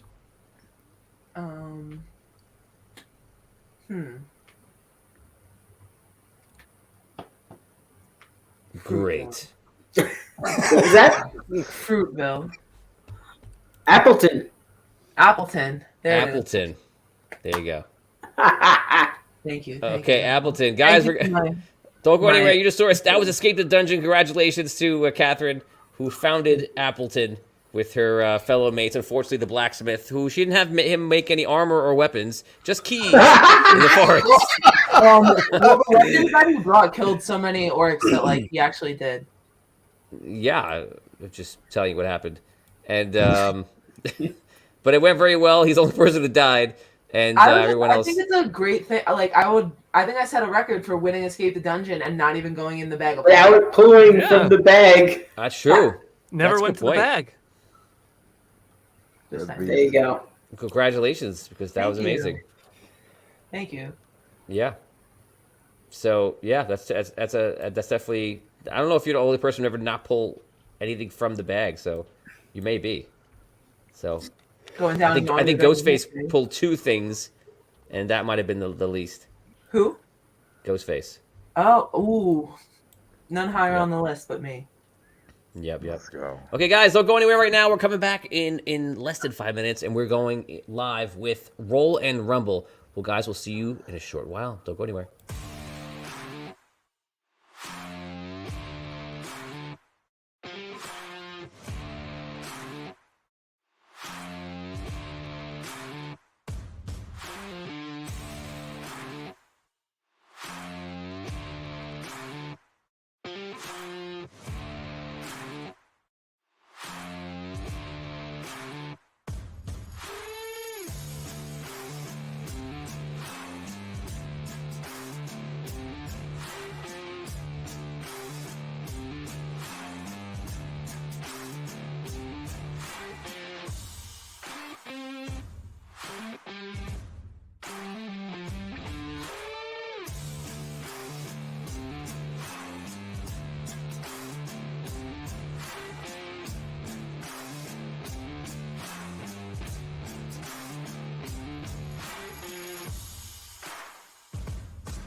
Ladies and gentlemen, it is time to fight in Audio Dungeon Wrestling in Brawl and Rumble.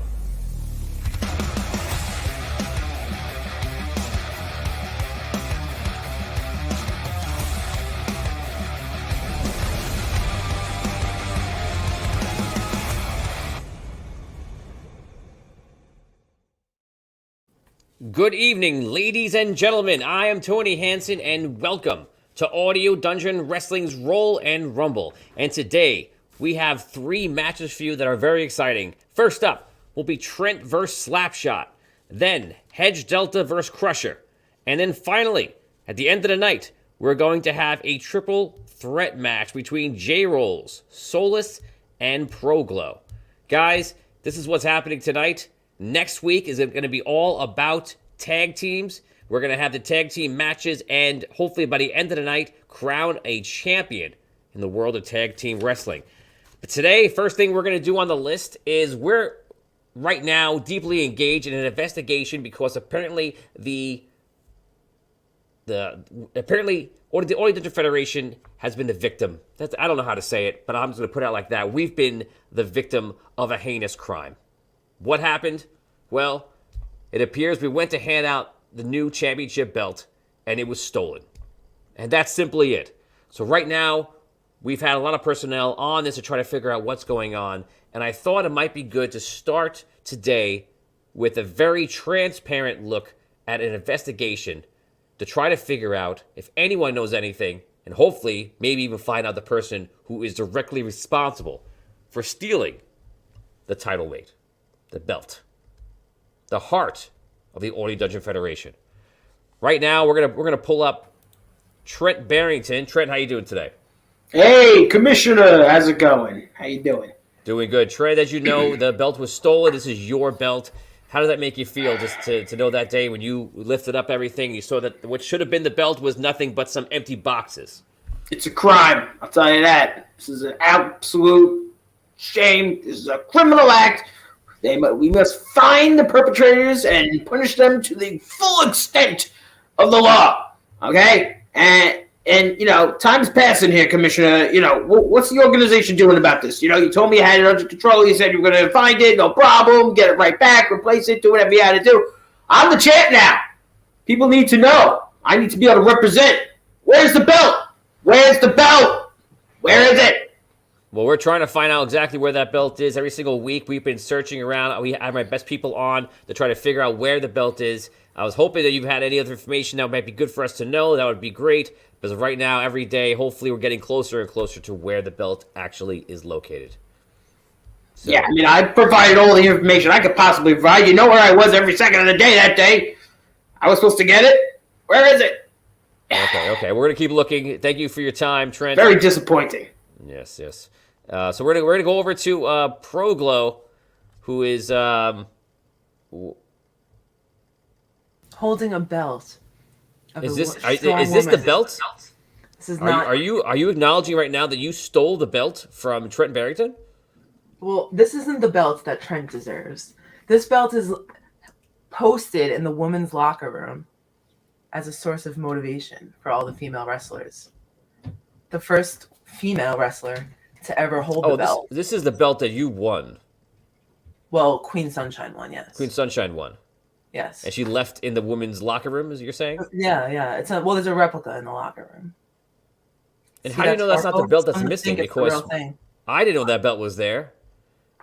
Well, you should go in the girl. Weirdly, you should check out the girls' locker room after hours sometime. It's decorated really well in there.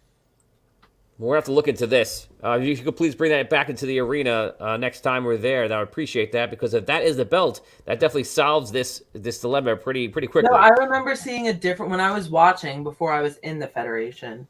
Queen Sunshine, she had her own belts made for her, and then because she didn't want the belts of the men, so the men have a much not as sparkly one. Okay. Well, do you know to ask you a plain and direct question? Do you have any information that might lead to us finding where the belt is? I don't, but I think some wrestlers that were in the Queen Sunshine era might. Interesting. Like who? Well, What was that guy that they killed in the dumpster? Liber Ryan? Yes. How could we ask him if he's dead? That guy that threw him in the dumpster. The What's his name? Grandmaster? Grandmaster. He might have some information. He walks around with way too much pride. Wow. Okay, well, thank you for that. I don't know how helpful that was, but hopefully that'll lead to something. Let's go on over to Hedge Delta.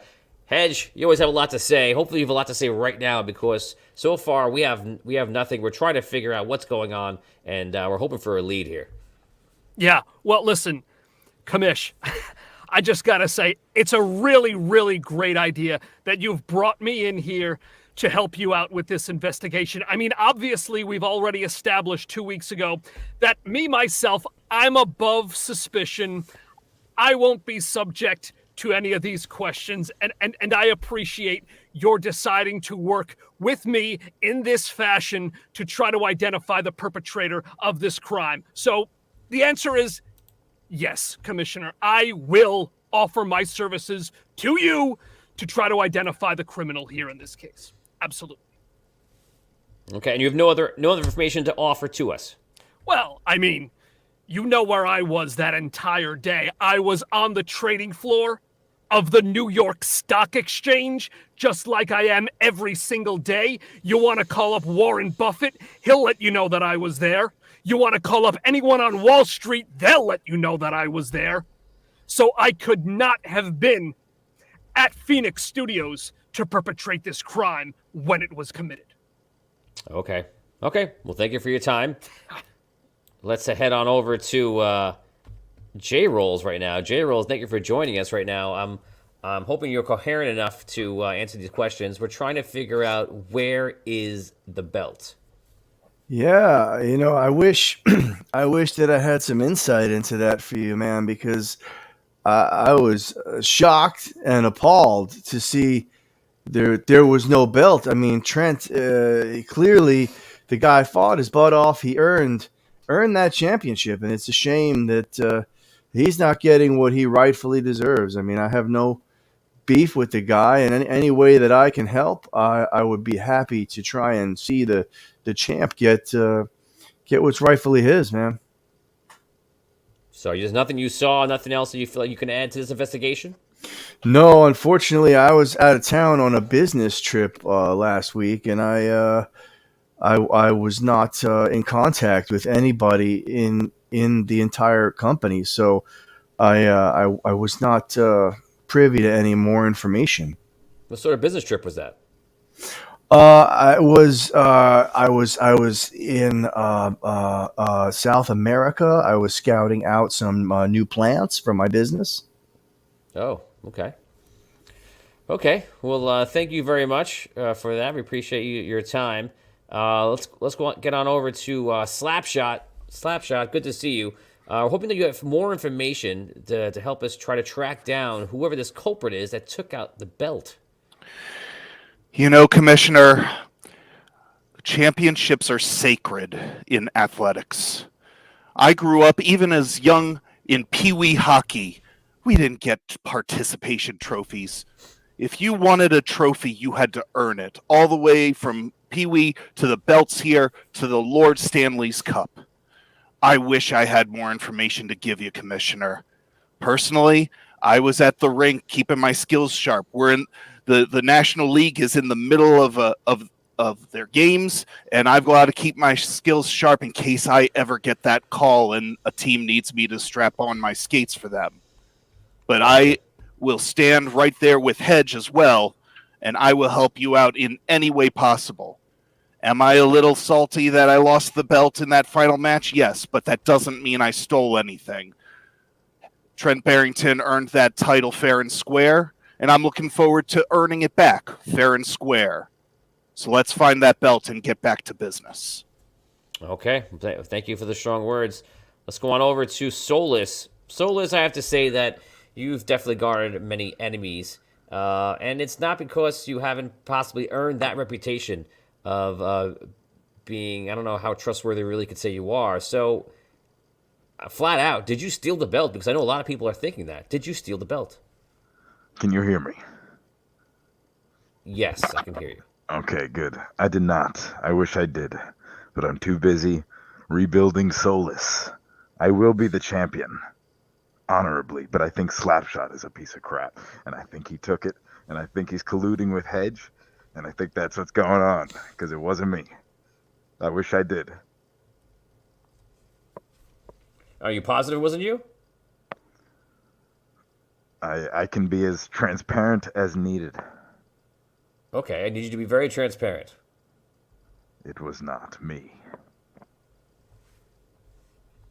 Okay, and do you have any idea who you think it might be? I just told you Slapshot is a piece of crap, and it's definitely him, even though he appears to be nice. He's colluding with Hedge. And what evidence do you have to say that Slapshot did it? Trusting my gut. Your gut. It is strong. Well, Andrew, one of our fans, says, case solved. Is that how you feel as well? Smart fan. Okay, well, thank you, Solus. Let's go on over to the Crusher. Crusher, this investigation is going nowhere right now. We're trying to figure out where this belt is. Is there any information that you could have to provide to us? Perhaps you should contact the KGB. They will be more than happy to come down and interrogate anyone you would like. They would definitely find them. Absolutely. You have a number you can give me for the KGB after the show? Absolutely. It's 555. Okay. I'll tell you the rest later. Oh, okay. But it is awfully funny that there's someone willing to do all they can to find this stolen belt when they say they weren't here, but have many contacts. They can pick up a phone and call a friend. Who do you think that is? Just follow the money. Wow, okay. So let's bring Hedge Delta on the stream right now. Hedge Delta, do you think that is Crusher saying that you should follow the money? Does that lead to your doorstep? Sorry to put you on the spot here because this is what it's about. We need to figure this out. This is absolutely ludicrous, okay? Crusher, you know damn well that I don't spend my time at Phoenix Studios. I couldn't have even been there. I couldn't have even been present to know that the belt was there, let alone be there. Let alone be there to take the belt. Are you... Come on. No. Someone's putting you up to this, Crusher. You tell me who's putting you up to this. Someone's trying to tell you to put me on the hot spot here. I can tell...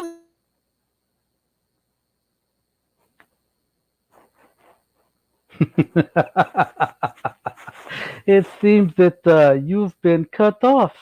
Oh, my. Yes, true, you may not have been there, but like I said, only a phone call away. Well, that's an interesting insight. Thank you, Crusher. So I guess that, unfortunately, ladies and gentlemen, that leads us with not many places to look. We don't have any new information, unfortunately. But I promise you, we are looking into it. We will figure out who did this, why, and have them pay the piper. Because this isn't something that can be let go. We have to find this belt. They have to pay the penalty for what they did. And I'm sure we're going to get this solved soon. So to everyone who's been writing in your letters, thank you for your diligence. But I promise you, we'll get it figured out.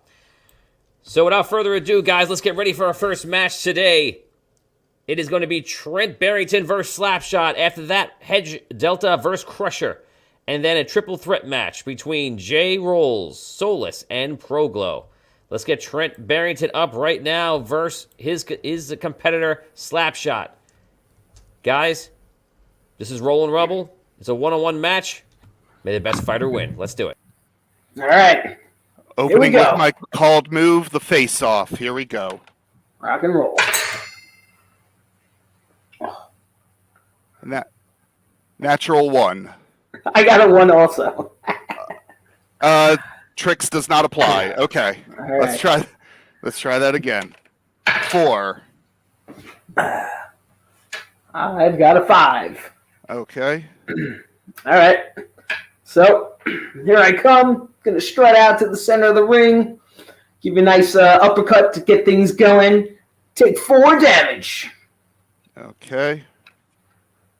I can't see what these are. Okay. Combat up. 2. I got a 5 again. All right. Gonna step up, sweep out the leg, toss Yoda, slam you down to the mat. Take 4 more damage. 2. Combat up 2 as well. Tricks of the trade. All right. We're going to start with a leg drop, and we are going to go for grapple. Grab your wrist, twist. Strength versus strength. All right. Natural 1. 6 the easy way. All right. Combat up. Combat up. Here we go. 4. 4. Tricks of the trade. All right. All right. 2 minutes for elbowing. Elbow right to the gut. Take 4 damage. Uh-huh. Come on. Some high rolls. All right. Here we go. Combat up. Here we go. 5. Here we go. 3. All right. All right. We're going to go for the dump and chase. Throw you across the ring into the post. Crash into you. Take 4 damage again. Going for the called hook and cross check. Called move. I'm going to be doing my call move as well. I'm going to be doing the vicious maul. 3. A 1. All right. I'll take 1 favor for that. All right. And we will go for, I called it the hook and cross check, so take 4 damage again. Brutal. All right. Combat up. Here we go. Natural Combat 6. You got me. I got a 1. Oh, a natural 1? All right. So I will put that to the risk roll 1, strength +1, take 5 damage. Oof. All right. Combat up. A 5. A 2. All right. Here we go. Lifting you up. Slamming you down. Man. I No. think it's time for the hat trick. My slap shooters, call it out with me. 1, 2, 3. Slapshot skates in. He winds. He shoots. He rolls. A natural 6. He scores. And that is it. Congratulations to Slapshot. Slapshot, take us through that match. How'd you pull it together? You know, Commissioner, it might not have been for the belt, but it felt so good to get that loss of the belt off my back and to show Trent that he did get a little lucky that time. So I'm looking forward to climbing that ladder and getting that belt back around me once it's found, of course, because Trent, you've got no shot against Slapshot. Wow, Trent Barrington, anything you want to say? Strong words from Slapshot. Was that a fluke or is that well deserved? Obviously, not a good match for me. Didn't go my way. You know, Slapshot, always a solid contender. Put forward a good match. I did not have a good one. He did. Can't say it any other way than that. But that's what happened. And let's not talk about luck. Okay, it wasn't luck when I took him out in the championship match. Okay, and this match. Solid match. Wasn't my day today. That's how it goes. He's going to still have to prove himself to get to the top. Wow. Well spoken. Right now, guys, get set because we're going to our second match of the evening. Tonight's match on the second one is going to be Hedge Delta versus Crusher. They're entering the arena right now. May the best fighter win. Good luck, guys. Let's go, Crusher. Combat up. 5. 5 as well. One more time. 2. A natural 1. Yeah. All right. Elbow, take 2. You got it. Combat up again. All right. Call shot, going for Russian sickle. 2. 4. All right. Drop you down to the mat with that big old cross thing and gonna pile drive you some more. And gonna go technique versus technique. 7. 5. Aha! Take 2 from your fortitude. Yeesh. All right, combat up. 4. Natural 6. You got All it. right, I'll start things off with a dragon screw leg whip, and then I'll lock you in the bank statement. Let's do fortitude versus fortitude. Natural 1. 2. All right. Take 3 damage.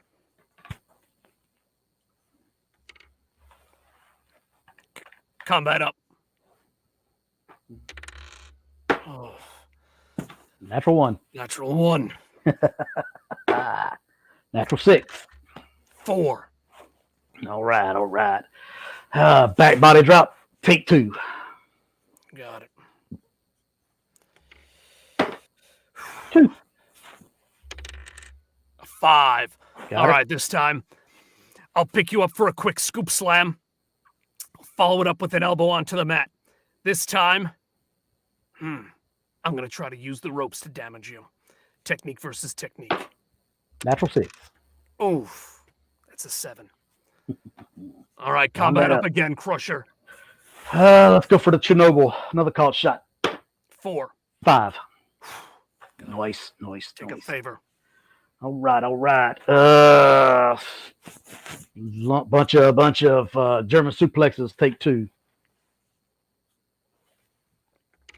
All right, I'll go for a called shot this time. I'm going for the short sail. Natural 6. 3. All right. Let's get it. All right. I'm gonna twist you down to the mat. Pop you in the elbow. Take 2 more. All right. Wearing me down, Crusher. Natural 1. 5. All right. This time I'll throw you into the turnbuckles and hit you with a stinger splash. And this time, technique versus technique.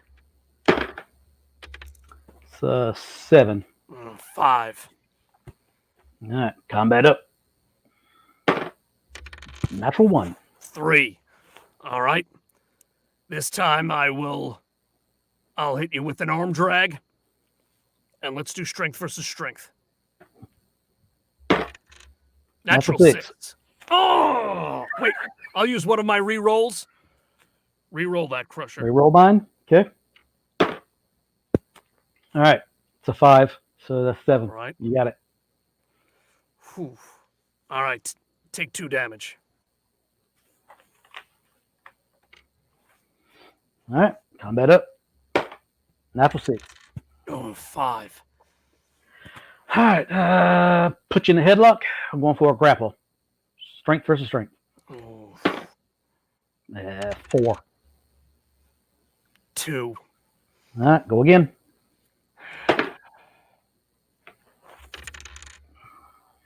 2. Natural 1. Ha! No damage done. Combat Yep. up. 4. 2.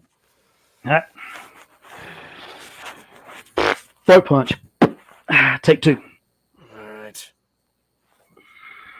Combat up. Here we go. I'm going for another called shot. I'm hitting the market crash. 3. 4. All right, I'll take 1 favor. So I hit you with the market crash. I take you down. And then let's do fortitude versus fortitude. 4. 3. Combat up. All 3. right. 1. All right. Oh. All right. Let's neck breaker. We're gonna go wit versus wit. Gonna outwit you. All right. So 5. 5 as well. Defend it. Combat up. 3. 3. Again. 5. 5. Come on, Crusher, bring it. 3. 5. Got it. All right, this time I'll pick you up above my head for a gorilla press slam and drop you down. Now this time I'm going to use the ropes to injure you again. Technique versus technique. Wrap you up in those ropes. 5. Oh, natural 1. Pushed off. Combat up. 5. 3. Right. Let's see. Grab you by the back of your head. Get in there. Get in there. Get in there here. Wit versus wit. Kind of outwit you. So 7. 1. Take 1 favor away. All right. Combat up. 5. 4. All right. Pick you up. Power bomb. Strength versus strength. 7. 1. All right. Go again. 5. 4. You got it. Oh, yes. No damage done. Combat up. 4. 5. All right. Power bomb. Once more. Let's go. Strength versus strength. Come on, Crusher. Natural 6. 5. You know what? Take 3 points. All right. Come on, Crusher. Combat up. Natural 6. 3. Come on. All right. Come on. Back elbow. Twist your arm. Take you down to the mat. It's time for you to meet Baba Yaga. Going for the finisher. Come on, come on. And I'm going to, just for shits and giggles, I'm going to put my 2 favor into it. 4, 6, 8. I'll use my second reroll. Reroll that. Oh, that's even better. Natural 6 for a 10. You got me, Crusher. And just like that, it's back the way it used to be. You are my whipping boy. Oh, man. What a whipping boy. What a way to end that match. Take him down. Crusher, take us through. You haven't had a win in a while. This was a long time coming, but it's seemingly well-deserved. Take us through that match. It was very well deserved. An opponent that I am well familiar with, know his ins and outs. I knew where to hit him, and hit him I did. He folded like a old chair. Wow, amazing. Let's go on over to Hedge Delta and talk about this loss right now. Hedge, what happened? Listen, we've been in the ring plenty of times.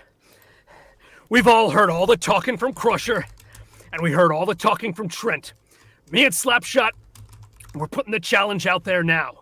Next week, during the opening round of the tag team tournaments, Hedge Delta and Slapshot are throwing out a challenge to Crusher and Trent Barrington. What do you say, boys? Let's see who the 2 best really are next week. Wow, thank you for that, Hedge Delta. So here we are right now. We're down to the main event of the night, and it's going to prove to be pretty amazing. Guys, I didn't mention this before. I'm going to mention it now. Right now, this match is for more than just bragging rights. This match between J-Rolls, Solus, and Pro Glow now puts on the line the next choice to choose their partner for next week.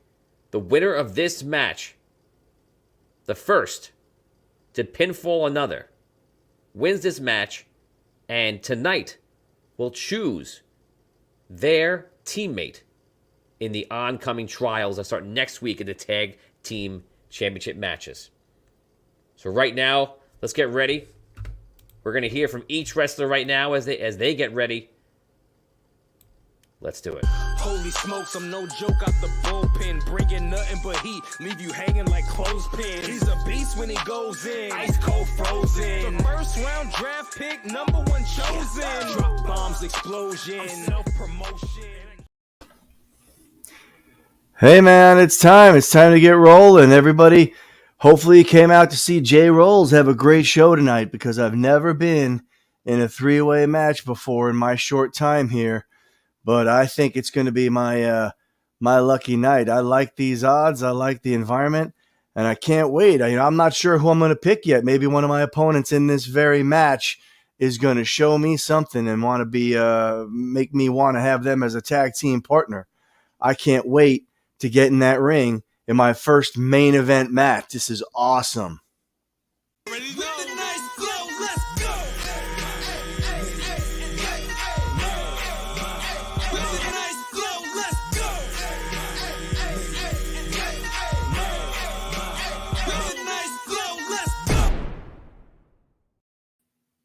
We are in the Pro Glow layer, all lit up.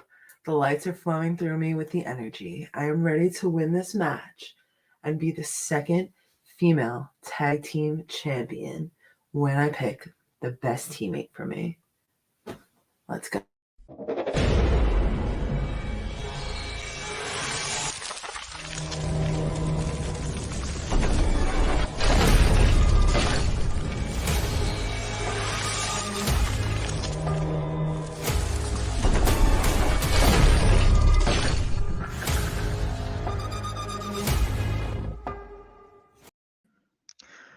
J-Roll said it's time, and I agree it is time. It's going to be a great triple threat, and if I win, J-Rolls is my partner.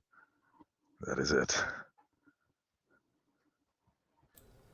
So that's it. You've heard here from all the contestants coming up in this match. Once again, it is a triple threat match between J-Rolls, Pro Glow, and Soulless right now. So let's get started right now. Let's get to it. And as they enter the ring, it's any person's game here. Good luck, guys.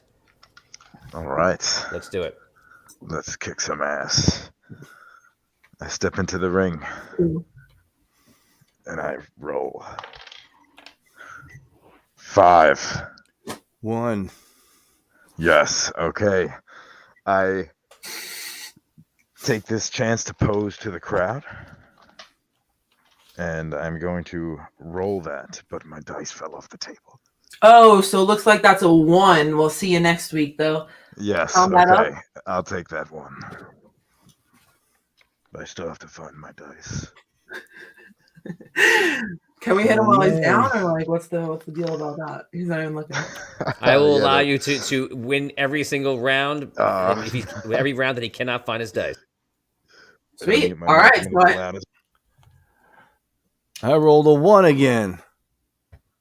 I rolled a 3. So I am going to run up to Soulless, who is looking down, and hit him with my weight and push him to the floor for 2 damage. Okay, I will take that, but that is nothing. Be aware. Nothing but something, buddy. Here we go. 3. 1. You got to be kidding me with these 1s, man. 3. Haha. Let's go. Reroll. You don't got that crap. You literally don't have that crap. 6. You got it. On his way up, smacks the dice out of his hand. Also hits him in the face. 2 more damage. Okay, let's go. Feeling good, brother. 4. 5. Reroll with the Reroll that. Oh, 2. Back to a 1 again. Are you 2, kidding me? Wait, do all of us reroll, or do they just reroll? No, just us. Just us, because we were tied on 5. Okay. Okay. Yes.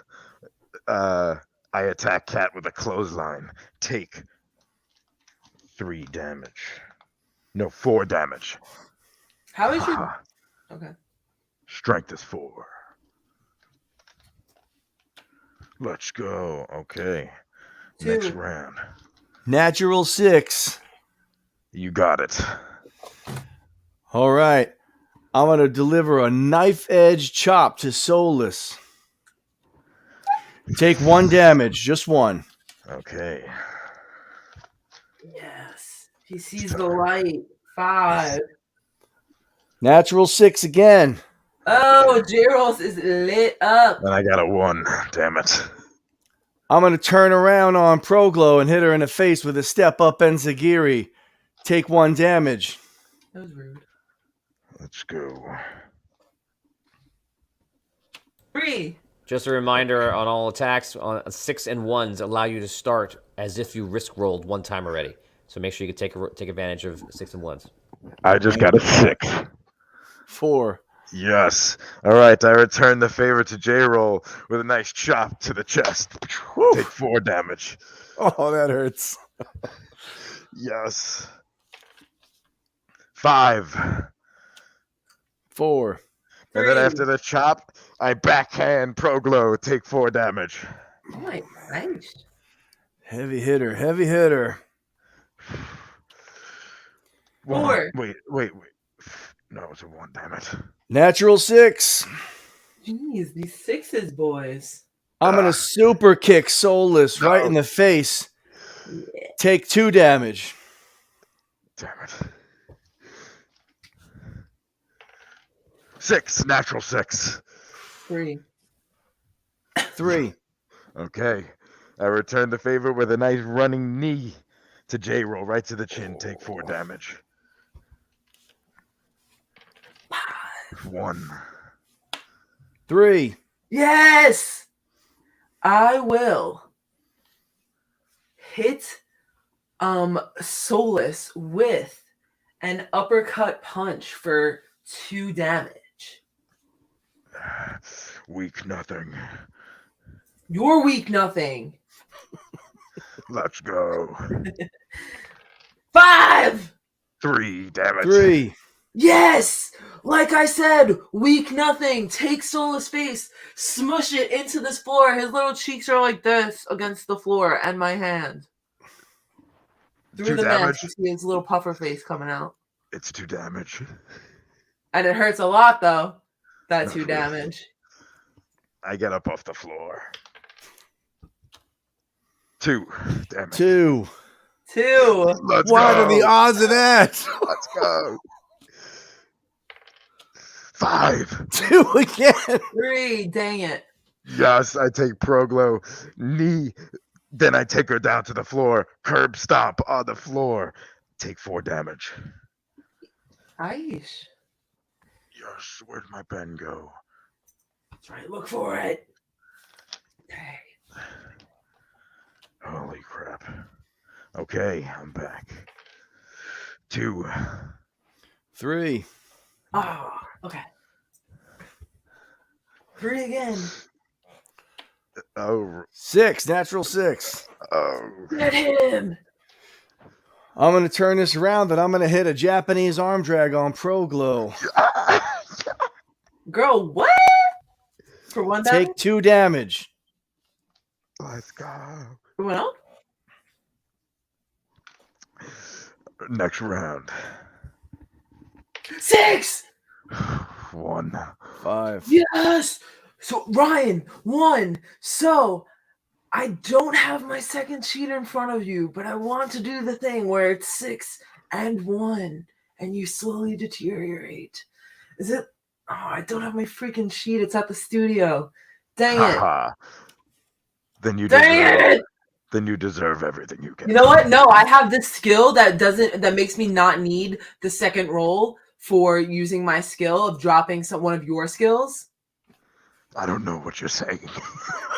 Well, you Hit can me. look more, and I'm going to lower your strength. What is going on? This Grace is liar. coming to help me out with that skill. Why is this liar in here?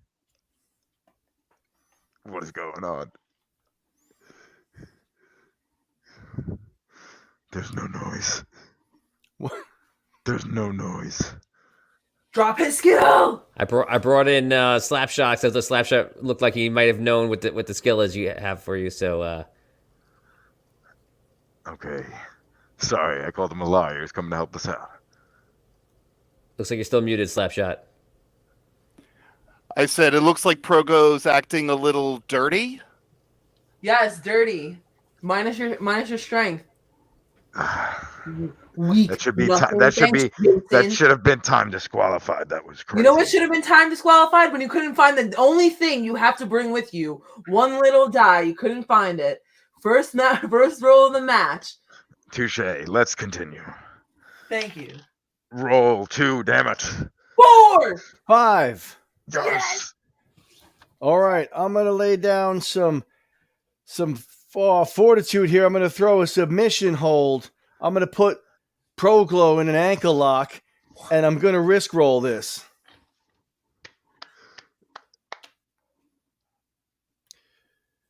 Three on the risk roll. Am I supposed to roll back? Yeah. Okay. 5. Oh, I lose it. All right. Next round. One more time. 2 again. 5. 2. I take the soulless beast. I put him up on the corner thing. Punch him. He falls back off the ring, out of the ring. 2 damage. And then I go for the finisher on him, which is atomic number 15 or 13. My memory is a little woozy right now because I got hit in the head. Either way, whatever number it is, it's going to hurt. In 3, 2, 1, 6! I got a 6! You win. Yeah! Damn it. Yes! Yes! Yes!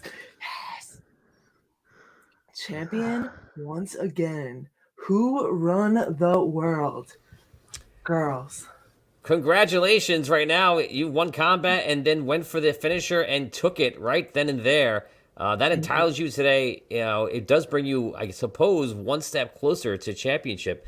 But what you win today is your choice of teammate in the upcoming matches that start next week for tag team wrestling. Do you have a choice about who your tag team member is going to be? Do I have to say right now, or can I come in next week with ready for battle? You have to say it today. Okay. So let's go around right now. Let's start off with Hedge Delta. Hedge, let us know what your remind everybody who your partner is, and let us know what your record is and how much favor you have. My partner in the tag team tournament is Slapshot. And I've already put it out there. We're challenging Trent Barrington and Crusher in the opening round next week. So you let us know if that can happen, Kamish. Right now, my record is 3-2. I'll tell you what, if they accept, opening round it will be.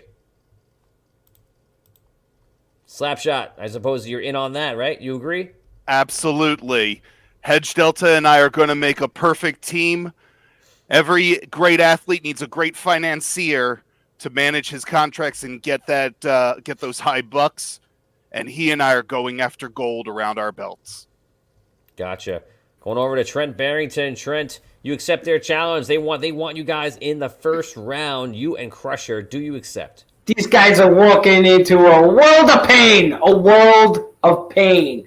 Prepare to be mauled and crushed by the awesome forces of Trent Barrington and the Crusher, okay? Okay, that's what's going to happen. You're going to get crushed, ground right into the mat. You're entering a world of pain. Bring it on next week. See you then. And what's your record right now and your favorite? I'm at 3-2, and my favor's at 16. Let's go back there. What's your record and favor? Well, my favor jumped up to 8, but my record is now 5-1, and that makes me the first Roll and Rumble competitor to earn his second skill. I've already got my idea of what I might want, but you'll all have to find out next week. Oh, wow. Okay. Let's go over to Crusher. Crusher, I imagine your teammate already accepts. You accept the first round battle next week? It matters not to me who I get to crush. 1, 2, hell, all of them. I will crush them one by one or all at one time. It matters not to me. If they want to step up to the plate, I will knock them down. Okay. And what's your record and how much favor you have? My record is 2-2, and I have 8 favor. Very nice. Thank you. Going over to J-Roll. J-Roll, next week, unfortunately, you don't have a choice. It's up to Kath to Proglow. So we're going to see right now. But what is your record and how much favor? And do you think that you can still take it next week? I am 0-3. I have 3 favor. I always am optimistic that I have a fighting chance, just like anybody else, and I think that the future is still going to be bright for me. I'm not worried about it. I'm a positive guy, and I have a feeling that I know which way Proglo is going to go with her partner choice is going to be. But I guess we'll find out momentarily. Okay, and also for a couple of fans writing in, they want to know what's the name of the company that you traveled down to South America for. It's actually J Rolls International. It's named after me, and yeah, it's up and coming CBD organization, and we're really our prospects are looking really good right now, man. Okay, yeah, great. Thank you for that. Going over to Solus right now. Solus, what is your record? How much favor do you have? And do you think that you stand a shot next week as being champion? I definitely do stand the shot. My record is 1-4. I have 6 favor. And I'd just like to point out it's funny that Hedge and Slapshot are now tag team partners. It is crazy. And why is it crazy? Because Slapshot, he's revealing everything. What is he revealing? That he's a liar. And he stole the belt. So you still think that Slapshot stole the belt? Yes, 100%. This is not a conspiracy. It's not a conspiracy. It is not. What is it? It is fact. Okay. Thank you for that. Going over to Proglo. Proglo, what is your record? What is your favor? Okay, my record is one more win added to that. It is 1-2. 1-2, and how much favor you have? I only have 6 favor, but that's okay. Okay, 6 favor is not that bad actually. So now it is up to you to choose. Right now, for those that are not up to date, it says Slapshot and Hedge Delta have teamed up for next week in the tournament for Tag Team Glory, and also Trent Barrington and Crusher have teamed up already. That means that Big Bad Baby, Proglo, Solus, and J Rolls don't have a partner. But right now, that's going to change. You're going to choose somebody, and the other 2 will immediately be on their own team. What is your choice? I'm going Team Lit, baby. J Rolls. J Rolls. Yeah. Hey, that is not what I expected to hear from you, man, but that is very, very cool. I was just resigning myself to being partnered with Soulless, and I can make the best of that situation, but I guess we did work him over a little bit together. Sorry I kicked you in the face a few times. We could set that aside for the purposes of a greater good next week, man. I think we're going to do really well together. I agree. I can't wait to see Team Lit. Awesome. I love it. We're going to shine and burn bright, baby.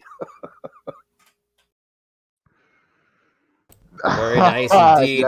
Yes. Solus, what do you think? I thought you were going to be on someone's team. Looks like you're on no one's team. It's going to be you and the Big Bad Baby. What are your thoughts? I mean, that's a good team right there. That's a great team. You may think we will lose, but we will be the champs. And J Rolls, I thought you had integrity. I thought you had a spine. Turns out you're a piece of crap like Slapshot. Oh, man. But I would still go to J Rolls Industries and pick up some CBD. We don't have to be best friends. We could do business anytime, my friend. I will be, yes, I will be in touch. Amazing, guys. Well, that's it. That's our show. You saw it today. Get ready for next week. Once again, the matches are made. You're going to see right now is going to be Hedge Delta and Slapshot opening the tournament up versus Trent Barrington and Crusher. And then from there, it is anyone's day. Anyone could take that belt for Tag Team Championship. It is going to be an exciting one to watch. Don't miss it. It takes place next Monday at 8:30 p.m. Eastern Standard Time. And it is going to be one to watch. I'm going to say thank you to all of our wrestlers right now in the Audio Dungeon Federation. Thank you so much for coming out today, guys. And Thanks. That's it. Yeah. That's We will excellent. see you all next time on Roll and Rumble. Thanks Thanks a for lot, playing, guys. guys. Good night, Have a guys. safe night. Have fun. Later.